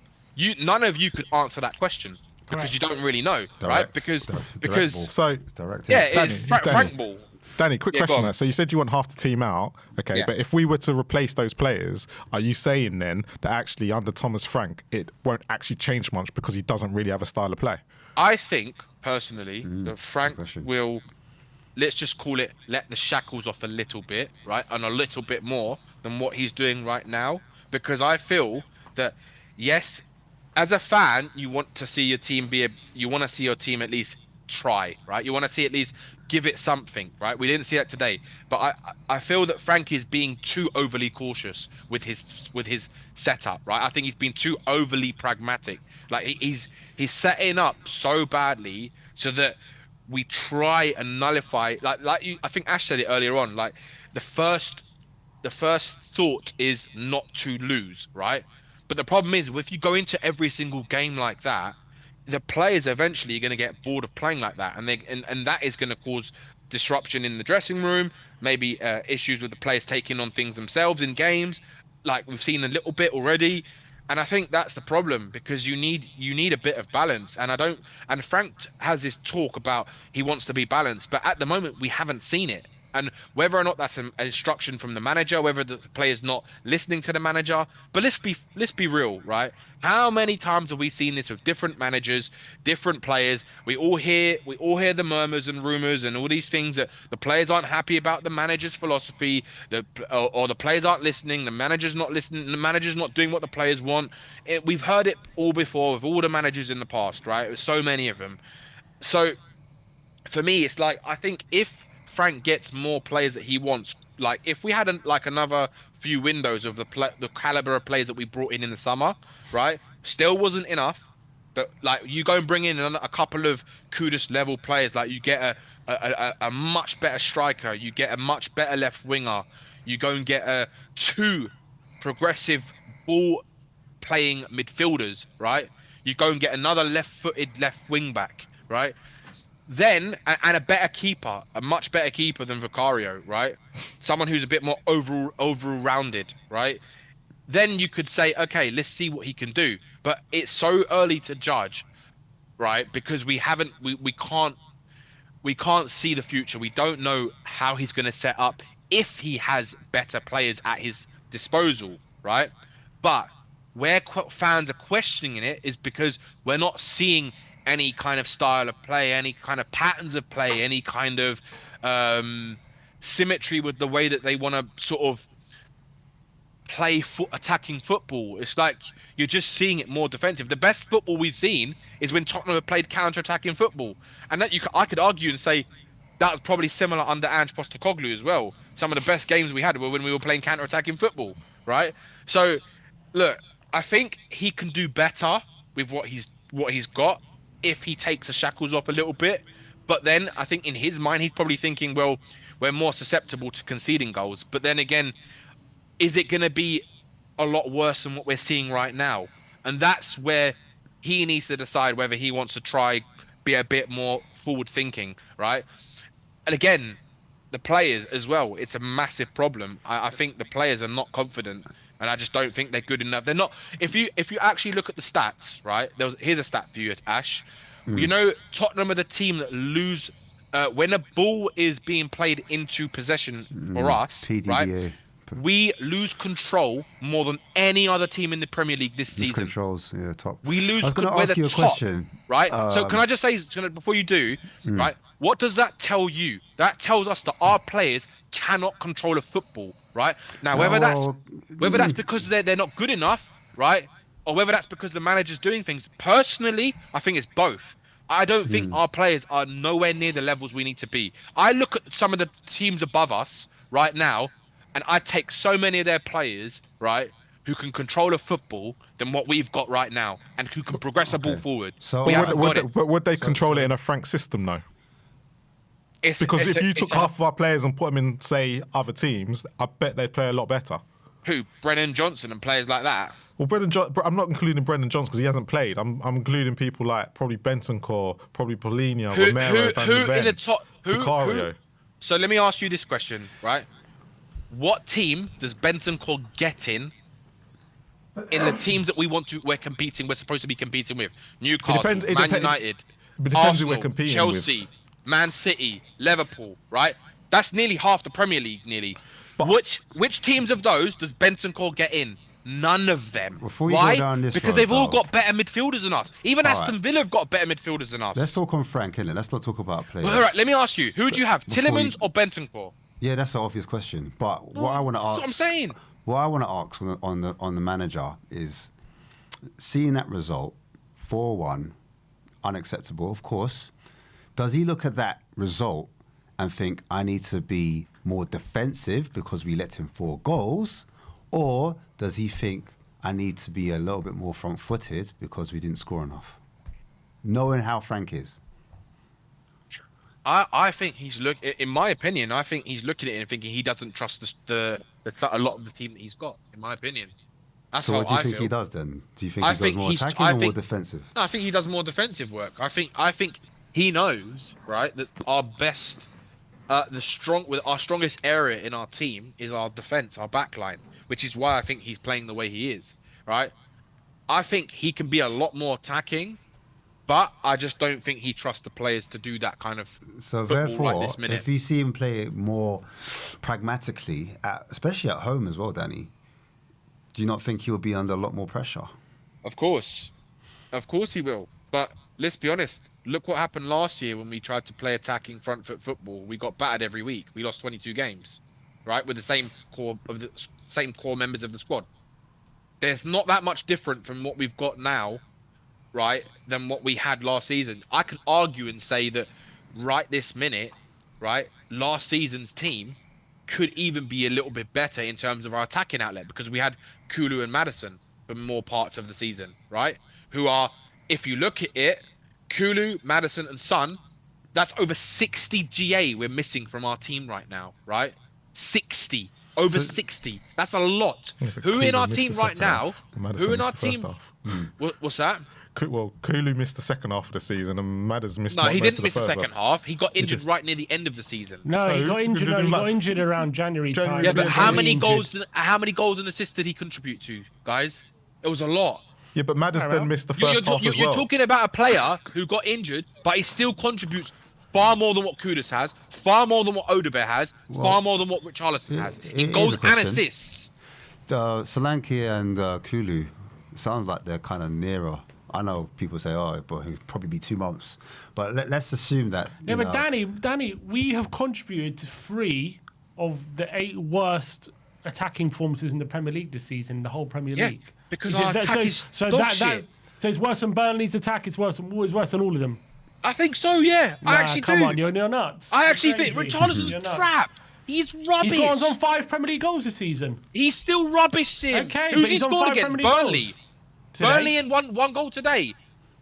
Yeah, and Brighton. Who else has he scored against? How many Brighton. chances does Richarlison miss? I'm not saying he's the best striker in the world. I'm just saying, does he? He's rubbish, is he Sim. worse He's than- not good enough. Okay, is he worse than all the other strikers in the league? He's the worst striker in the league. I think he's one of the worst strikers in the league. Yeah, I don't think he should be playing in the Premier League, in my opinion. I really don't. I don't think he's good enough. But he gets in the Brazil squad. If you can so is sit here, Ancelotti an idiot? Is Ancelotti an idiot then? Ancelotti's if an you idiot. can sit here, Sim, and say that Richarlison is a Tottenham striker and should be playing and leading our number 9, then I've That's lost not what all I'm saying. hope, I'm saying, right? is it? No. What I'm saying is. Let me ask you a question, Sim. Let me ask you a question. Why was it that Mawani started to play up front more than Richarlison when he started to get a bit fitter? Why? Why? Because we wanted to give him a go. And No, Richarlison wasn't playing because well. he's a better footballer. Richarlison's a shit that's got footballer. nothing to do with what I'm saying. It is because you're No, it's saying not. Richarlison's a player that we should be playing up front for Spurs. No, that's not what I said. You didn't ask that. That's not what I said. But that's what you're insinuating. No, what I'm saying is we are creating what we created today was like the worst we've ever seen statistically in the last 10 years. Yeah. Right? Like we are putting in some of the worst performances in the league. This is our lowest XG that we've ever had in the Premier League. So what I'm saying is this what the front line, right? Is it the worst in the league? You're saying it is. I think that's ridiculous. I think it's one of the worst in the league. Yeah. Okay, I think it's ridiculous. I think it's one of the worst in the league. Why do you think it's good? Why do you think it's good, Sim? Because we've signed Kudus for 55 million. Richarlison does get goals in the Kudus Premier is a League. class player, but how many goals has Kudus scored? I love Kudus, right? 2-1. How many goals has Kudus scored? 2-1, yeah, 1-2. One this season. In his One. first That season Leeds. for West Ham, he got One. 14. In his first season, Yeah, West Ham, okay. he got 14. I don't care about how he did for West Ham. I love Kudus as a player. I wanted Kudus for a long time. So is that? I'm So saying who's he whose still fault is hasn't it? contributed enough up front in terms of goals. So because of that, he's one of the worst in the league. What are you trying to say? Right. No. I'm trying to say our attack is not good enough, Sim. It's not good enough. Is Why it, is it okay, that there's one thing not Sim, being good enough, and Sim, you're saying it's one of the worst in the league. tell you You're saying it's one of the something, worst in the Sim. league, Sim. Danny. That's Sim. worse than not good Who's enough. Who's our top goal scorer this season? Richarlison. Oh no, No, it's it's not. Van de Ven. What, in all comps? A or centre Prem? back is our top goal scorer, right? Yes, for a but is team that- that you want to compete for big titles. You told me. Whose fault is that? Whose fault is that? Yeah. It's the club's fault for keeping shit players like Richarlison. Or is it because we can only score from a set piece, maybe? Yeah, because we got shit players who can't put the ball in the back of the net.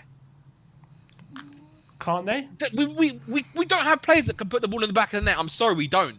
I don't know where you think we had Son last season, right? Who got over 20 GA. We had Kulu who put over 10 goals in the Premier League last season. Yeah, and we had Madison as well, right? It's not about putting the ball in the back of the net, Danny. We can't create a chance. What are you talking about? We can't create a chance. That's what I'm talking about. Because we haven't got any creative players playing. That's the whole point. What, like Kudus? Is he not creative? He's not at the moment. He can't do it by himself. Come on, Danny. Come on. He can't do it by himself. What did he do today, Sim? What did he do today? So he's a bad player? Is that what you're saying? Did I say Kudus is a bad? Are you not listening? I am listening. Are you genuinely not listening? I am listening. You're not listening, Sim. I am. When did I say Kudus is a bad player? You said he can't. We said we don't have any players who can create a chance. That's what you said. I said he's not creating enough right now. Whose fault is that? Is it Kudus' fault? How is he gonna get? So if he gives the ball to Richarlison, right? Porro can't create. Can Porro not create? Porro has not been playing well this season. Okay, so he's also bad. No, Xavi, he's not Xavi been playing well. So Xavi can't create. Xavi's not been given enough of a chance. Okay, so he's also bad. So all the players who can create, they're just bad. It's nothing to do with the manager. Sim. The manager is making the decisions to not play the most attacking teams that he can play. That's on the manager, right? But again, why is that? There's a reason why he's doing that, right? It's probably because he doesn't trust either the players are not fit enough or that he doesn't trust them enough. There's something there why he's not playing them. But let's be honest. Tell Odebear, Richarlison, even Solanke, right? I think Solanke could be a backup striker, but these players are not good enough. We're missing a lot of attacking outlets. We haven't replaced Son. We haven't really. Xavi Simons, I think, will be an amazing player for Spurs. I think Kudus will be an amazing player for Spurs. But one player cannot do it all themselves, right? And if you don't have a player of the level that we had, which was Harry Kane and Son, right, bailing us out of games for a couple of years, then why do we expect? So we're going to see a far more attacking, creative type of football, I'm expecting one chance to be created. Is that too much? Yeah, but why? The players, for me, are not confident enough to do that, Sim. None of the players are progressing the ball forward. Well, they created plenty of chances last season. I bet Romero's got better progressive stats than our midfielders do in terms of progressing their football forward. I don't know. And that says it all. And Van der Ven, probably. I bet Ash could probably check that, right? That for me, Romero is just... He's the only one that wants to play the ball forward out of our team. Like, no one else wants to play the ball forward. Everyone just turns backwards. So it's a collective issue at this football club, to be honest, right? And yes, I think if Frank gets better players and gets a lot of this shit out, I think we will play better football. But I still don't think it's going to be good enough to satisfy the Spurs fans, in my honest opinion. I don't. I think Frank's here to steady the ship. I think that he will. I think he's a manager that can get us 5th, 6th. I think that's his level. I don't see him being a higher caliber man because I don't think he's got the let's just call it the balls to go with an attacking team against a top team, right? We saw it once, but against PSG. But even that game, we had control in the game, but we didn't have the ball a lot. We had the ball far less than they did, didn't we, in that game? Or did we actually have more possession than them? No. Yeah, we didn't have more. Don't think we had more possession. Well, that's what I mean. We had less possession. We had less of the ball, but we utilized it more when we did have the ball, right?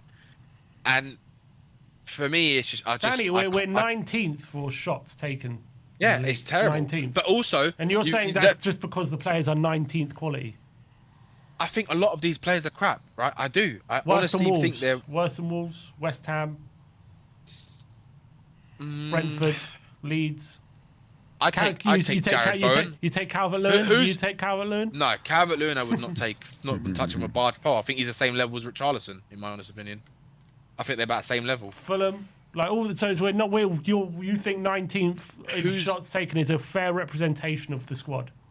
That. Do you know, Sim? That's down to the manager, right? In that aspect, because if you actually look at Brentford, right, last season, their shots taken were really quite low as well. So that's partly the manager, which is why I say, look, I didn't want Frank in the first place. I think he's going to fail at this football club because for what the fans want, he's not going to be able to give it. He just won't. I don't think he will. I think he'll be a steady Eddie. That's all Frank is, in my opinion. I think he'll make some players better. I think he'll lose less games than we lost last season, right? You'll have a couple of games where we'll do like a 3-0 against Everton, but not really play good football. We might have a couple of games where you play really good football, but that's about it. That I don't see any more with Frank. Even if we get better players, you might get a slightly better quality of football, but it'll be similar. It won't be much different, which is why I think in the end he's not the right manager for Spurs, in my opinion. But I'm willing to give him till a full transfer window, summer window, to see what because also you got to remember we're in uncharted territory here, right? We've got a whole new management structure, and we need to see if what they're saying they want to do are gonna do it, and if they're gonna really give him the quality players that we've been crying out for a long time, and not see more Tells and Odebears and Archie Grays and Pape Sarrs coming to this squad. Sarr now you've got a problem with. Oh, Sarr's not good enough, Sim. If you think Sarr's a good player, then you're fucking deluded, honestly. Sorry. What's Sarr good at? What's Sarr good at? What's Sarr good at? A lot of things. Really? What's he good at? Good at passing the football? Yeah. No, he's not. Okay. Look at the stats, Sim. Look at the stats. Look at the stats. Look at the stats. The evidence backs up what I'm saying, Sim, but you don't want to look at the evidence because you're too clouted in this. Oh, because he's a Tottenham player, he has to be good, right? Pape Matar is another player. I think he's got not enough of everything that you want in a footballer, right? He's got some good attributes, but he's not good enough for a team that wants to compete at the level you just said you want Spurs to compete at. Yeah, eventually. I'm not saying this season. We can't change every single player in one window. Correct. But that's my point. But these are the players, Sim, that need to be sold. They're not good enough at this football club. We can't be having. If you want to see Tottenham play a higher level and more competitive, you need a Ruben Neves in your squad. You need and a Morgan Gibbs-White. You get those type of players, right? Then you look at the bench and you look at who we can pick to choose from. Then you're looking at, okay, now we've got quality. We've got a Paulinho. We've got a Gibbs-White. We've got a Neves, right? Rather than looking at Pape Sarr and Archie Gray on the bench, right? And a Bentancur. Like, you need a lot more quality. We should never sign young players. Sim, we don't need any more young players right now. We need quality, proven quality right now. You're all the young players that we have because they're not good enough right now. Yeah, you need 1 or 2 in a squad, not a whole squad full of them. Look at our bench. We've got more youngsters than anyone else does, right? Compare our midfield to Aston Villa's. I'd take Aston Villa's midfield over our midfield every day of the week. The only player that I'd have from Aston Villa's, only player that I'd have from our midfield is Paulinho. Give me Aston Villa's midfield every single day of the week. Far better than ours. We don't have good enough players, and you don't want to admit it, Sim. That's the truth. You don't want to admit it.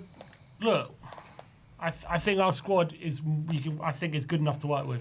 If you're Thomas Frank, in my opinion. For finishing 8th in the league, no, definitely. Higher, competing. No. Yeah, I think so. It's not good enough. It's not good enough. It is. And you know what, Sim?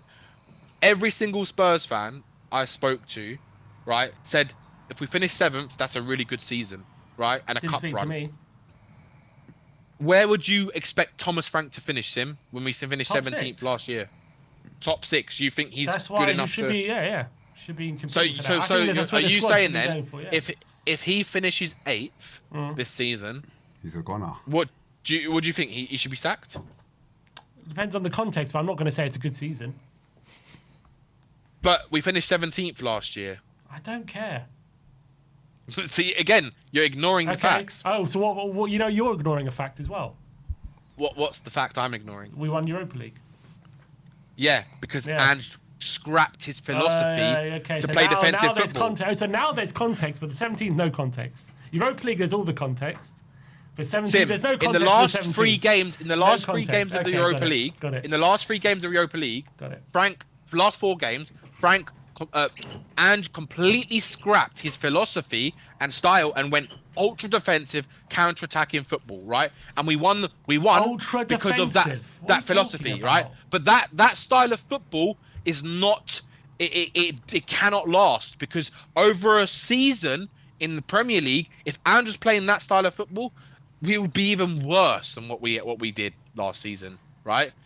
So what I'm saying is that Frank, Frank, in my opinion, is going to eventually, probably, as what most managers do, get sacked because the fans are going to cry and moan about everything. And the truth is that until we get a better quality squad, we're never going to see what Frank's capable of doing at this football club. That's the truth. I think Frank, performance-wise, should be doing a lot better than what we saw today. Got nothing I agree to with do that. with the quality. I agree with that. But what do you think the reason was then? Is that because the way he's set up? Because so many fans were calling for a back three. Correct. I was as well. But So there's ways of playing about it. It wasn't just formation I was angry with. I wasn't angry with the formation. Right, It's the It's pressing. how the intent of playing it. Totally. You can play counter-attacking, but play with intention. Have patterns of play to exploit the weaknesses of Arsenal. Try and get in behind them. Flood players forward when we have the ball. Don't just get the ball and lump it into space where no one's there every single time. And also, when you got players coming into your half, and they're getting on the ball, and you got 3 players around them, like Timber for the first goal. Get into them, make a tackle. Don't just watch I agree it. with that. But are you telling me that Frank's telling them to back off, and the players that are not? I don't know why, going to but mark their man? that's what I was pissed off about. I don't know why that happened, but it happened. Sim, I was seeing this exact kind of patterns last season with Ange. Okay. When we lost 22 Premier League games, I'm seeing some of the same stuff. The only difference is we're not actually getting battered every week like we were under Ange. Where in some games with Ange, we were scoring goals, right? But how many games did we get beat? Loads, right? Okay. Loads, 22 times. And I'm seeing And how many trophies? very did we similar win? stuff. Yeah, we won a trophy, but what's your point? I mean, what's my point? That shows that the team. We're is not better talking than about the 17th. Europa League. We're not talking about many knockout teams competition. do- We're talking about the Premier League. So let's talk about the Premier League. Okay. How many games did we win last season in the Premier League? Win? How many games did we win last season? I don't know. Don't know the answer to that. So we lost 22 games, right? At this rate, the way we're going in the Premier League, we're gonna lose a lot less than what we lost last season. So that's an improvement, right? Is that not an improvement? Technically. Well, then what are people complaining about? Well, what is that all you care about? Just the improvement on the 17? Sim, I'm not gonna go. This is what I expected this season. I expected this because we didn't do enough in the summer window. How do you expect to do better in attacking sense when you don't go and get Morgan Gibbs-White, right? A midfielder they wanted, right? For obvious reasons, very clear to see why they wanted Morgan Gibbs-White. You only go and get Javi Simmons because Maddison got injured, right? So they weren't even forward thinking. They only got him because we didn't have any other number 10, Sorry, man. right? Oh, he's unplugged here. The best Danny sounded all Hey, night. Danny. And then Actually, done me a favour. I forgot what I was going to say now. But Look at you now, it's Dad. yeah, no, it's just like we didn't go and replace Son, right? We lost Kulu for the season. You've taken out goals and assists and creativity with those 3 players alone. So so if you look at the starting 11, I'm not asking him to improve. okay, but if you look at the starting 11 and you go back, right, Sim? I'm asking him not to be 19. Right, I know. for Okay, shots but go taken. back. That's what I'm asking. Right? Hold on. Look at Bentancur stats from last season. Look at Paulinia's stats. Look at Odebear's stats, and look at Kudus' stats, and look at Richarlison's stats. You tell me where is creativity coming from those players? I'm Sorry, all whose ears. stats? The players that play today, right? Kudus, Odebear, Richarlison, Bentancur, Paulinia, right? Where is the creativity coming from? He those chose that players? team. He chose that team. The manager's Who picked else that is he team. gonna pick? Bergval, Simmons, And what? Porro? Bergval's a creative player. Yes. No, he's not. Yes, he See is. again, you're just your opinion. You're not looking at the stats. I'm Bergval looking is at the and watch him. least forward passing player in the Tottenham squad. He passes the ball He's the least forward than anyone else in the squad. Sim, go and Okay. look at the stats. So you don't even know. I'd You're just expect more. guessing. Okay, but Right, Danny, I'd expect more out of Kudus, though. Hold on. Bergval is the most. He does the most progressive runs, but in terms of passing, he's the worst out of all of the midfielders, and that's because you don't look at the stats, Sim. Okay, but what? But I see. So that's that. I agree with that, Danny. So, but so hold on. No, hold on. I'm not going to have this, right? Because he's saying Bergval's on the bench. Okay, now go to Pape Sarr, who's on the bench, right? What's he going to do?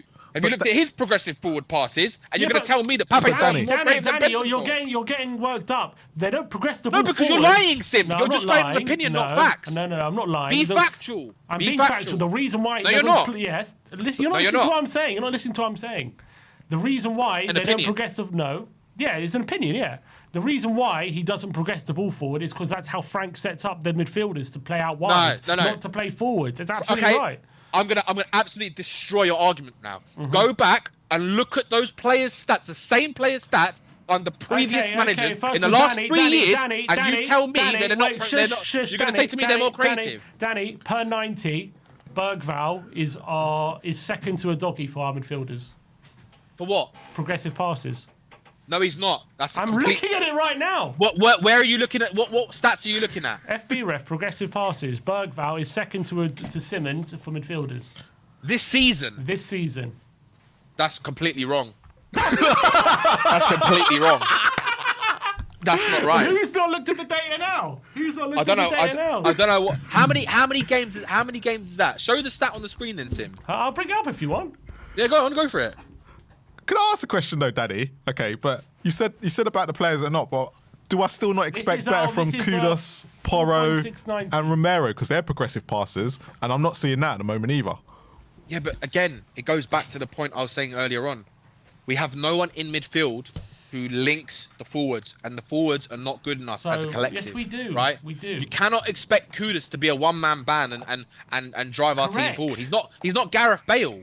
He's not at that level. I agree with that. But I still expect him to create more, even if he is a one-man band. What? Create what? So Richarlison could miss as usual. But at least he's creating. Yeah, but we don't score. We don't put the ball in the net. But how's Richarlison going to miss if nothing's been created? Let me tell you a stat, right? Do you know that Tottenham crossed the ball in the box more than any other team in the league? Yeah, we knew that. And why is it that we're not converting them? Yeah, but those crosses. Hold on. You just said, Marlon. You just said, right? But you just said we need to be more creative, right? But we put the most crosses in the box more than any other team in the league. But those why aren't we converting them then? Because those crosses, when you go look at them, I'll take Porro's one when he came on. He literally laid it at the front post. That will count as a cross. It doesn't mean it was into an effective area. Yeah. Okay. So now you're talking a bit more now. So what I'm saying is that they're not good enough. Right? Why is it not good enough? Because the players are not good enough. They're good enough to create chances. Yes, they are. But Marno's just said that the crosses are going. They're not good enough crosses. We're not. But the player's crossing the ball. So what are you trying to say now? Because it's is the player good enough? Or is the cross not good enough? We're not getting enough players in the box. You're saying Porro's not a good crosser of the ball? No, I think Porro's the best crosser we got, but he's not been up to his standards this year. He hasn't. How many times did we see last season Porro playing these lovely balls forward, right? Or these through balls forward, these crosses? Where have we seen that this season with Porro? Yeah, but why is that? Who knows? Porro just doesn't look the same player this season. For me, anyway, from what I've seen. So nothing about how he's set up on the ball? No, I just think Porro's just been poor. I think he's been poor from an attacking sense. Have you already spoke about Xavi Simmons? Wait. You're not going to apologise about being wrong about Bergval? Bergval does not make the most progressive passes forward, Tim. For midfielders, he does. Apart from how many games? Only second to Simmons. Right, he's second to Simmons. Right. Now, let's get into the proper stats, Sim, right? How many games has Bergval started? It says here 4.6 90 minutes. And how many has Bentancur started? 7.3. Bentancur started nearly... Oh, no, this is just Premier League. This is per minutes, not per performances. Right. You need to look at the stat. I'm doing per 90s. Per 90s. That's what I'm doing. Not total.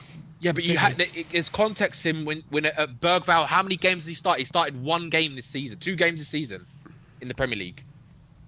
And then look at the amount of minutes he's actually played compared to Bentancur, and then look at the stats. Hurry up, Danny. I'm hungry. I don't know what you want me to look at. I'm trying to say to Get a him room. Can we have a Sim and Danny show, please? yeah, let's do it, Sim, when I'm back. Look, personally, if you actually look, Bentancur is the most progressive forward passer in our midfield, right? We don't what we've got is too many players that are good at one thing and not good at other things. It's like basically what I would love to see is I'd love to see a Pape Sarr combined with a Bergvall and an Archie Gray. If you combine them 3 players together, you've got a decent player. So you said Marlon. All separate. They don't do enough. They don't do enough. Well, they don't have enough attributes to play the way that we need. And it's like that's why. I tell you what, if you had a Morgan Gibbs-White playing next to Paulinho, it'd be a very different football, I think, in my opinion. We need someone who can link the football together, link the attack to the midfield and play progressive through balls and stuff like that. Go and get me an Angelo Stiller. Go and get me a Morgan Gibbs-White. Someone like that. Then we can start to see what Frank can actually do at this football club. But Adam until we Wilson? get those players, we don't have enough players that do enough things. Like Pap Sarr, he's got an amazing engine. He can sometimes score a goal, but when he's not doing that, he's got nothing else. I get what you're saying. They're not good enough. That's fine. I don't necessarily disagree. I'm saying 19th for a lot of these attacking metrics is just not representative of these players, in my opinion. I don't think they're that bad. Look, I like I said earlier on, Sim, I do think that we can be doing better, right? But that's up to Frank. If Frank needs to basically go and play a more attacking style of football and less pragmatic. If he does that, right? But I'm going to caveat this. If he does that, in my opinion, I think we will concede more goals because I don't think we've got enough ball-playing, technically gifted players playing to be able to control the football. And for me, the worst stat is the stat that we said earlier on about how many times someone loses a ball or miscontrols a ball when a ball is played to them. Tottenham are the worst in the league. And for me, that says everything. Danny, we got to move on. Appreciate you coming on, mate. Boys. Good to see Big up, you. man. Big up. Big up, boys. See you later. In a bit. See you, Danny. Deluded. That's the name of the game. All right, we're going to end the show, as always, with KPV. Let's get one quickly. Just say hi. Hi, Carl. So apologies, we're running short on time, but how you doing, mate? Nice to see you. Nice to see you, man. Still pissed. Pissed off as always. What's going on here? What are we doing here? What happened today, Carl? What happened? Shit game as always, and we can't seem to beat these lot. And one of their goals should have been disallowed. Even Thierry Henry admitted it. One of their goals should have been disallowed. I agree with that. There were 2 Arsenal players in the middle of Vicario's line. Look at it. It's on Twitter. I've just seen it. And even Thierry Henry admitted it. One of their goals should have been disallowed. And Eze doing what he does, boo him. I don't like the guy. And he's retired from winning trophies. Jar Jar Brinks has retired from winning trophies. And he ain't going to win the league because I don't want them lot winning it. And hopefully Harry Kane batters them on Wednesday. And come on, Harry. Please do us a favour, mate. Do it. We think we'll all love it, Carl. But look, we're short on time, so we're going to have to let you go because we're running out of time. But it's good to see you. Big up. We'll see you after the next one. Yeah, I'll see you for the Fulham game. See you for the Fulham game. Looking forward, mate. Big up, Yeah, KBV. mate. We got KBV. La Bosh. La Bosh. All right, guys. That is it for today's stream. It's been a tough one. Appreciate you guys. Big up. We're going through all the drama. I was going to say the highs and lows, but it was just lows. I think. Well, there was Richarlison. Not even that was a low because it made the scoreline look better. More entertainment. There's more entertainment. So Yeah, go and show some love to Asher Marlon on Spurs Kings TV. If you want to see more of those two, go over and subscribe. Big up to them for joining us on today's stream. But look, we got to go. It's been a long day. Appreciate everyone who came on for a watch along and the fan shows and everyone who contributed. We'll see you all very soon. See you tomorrow. Ben will be back in the studio. I'm sure he's got a lot to say on the device today. We'll see you all very soon. Like, subscribe, and comment. And as always, come on, Spurs. Come on.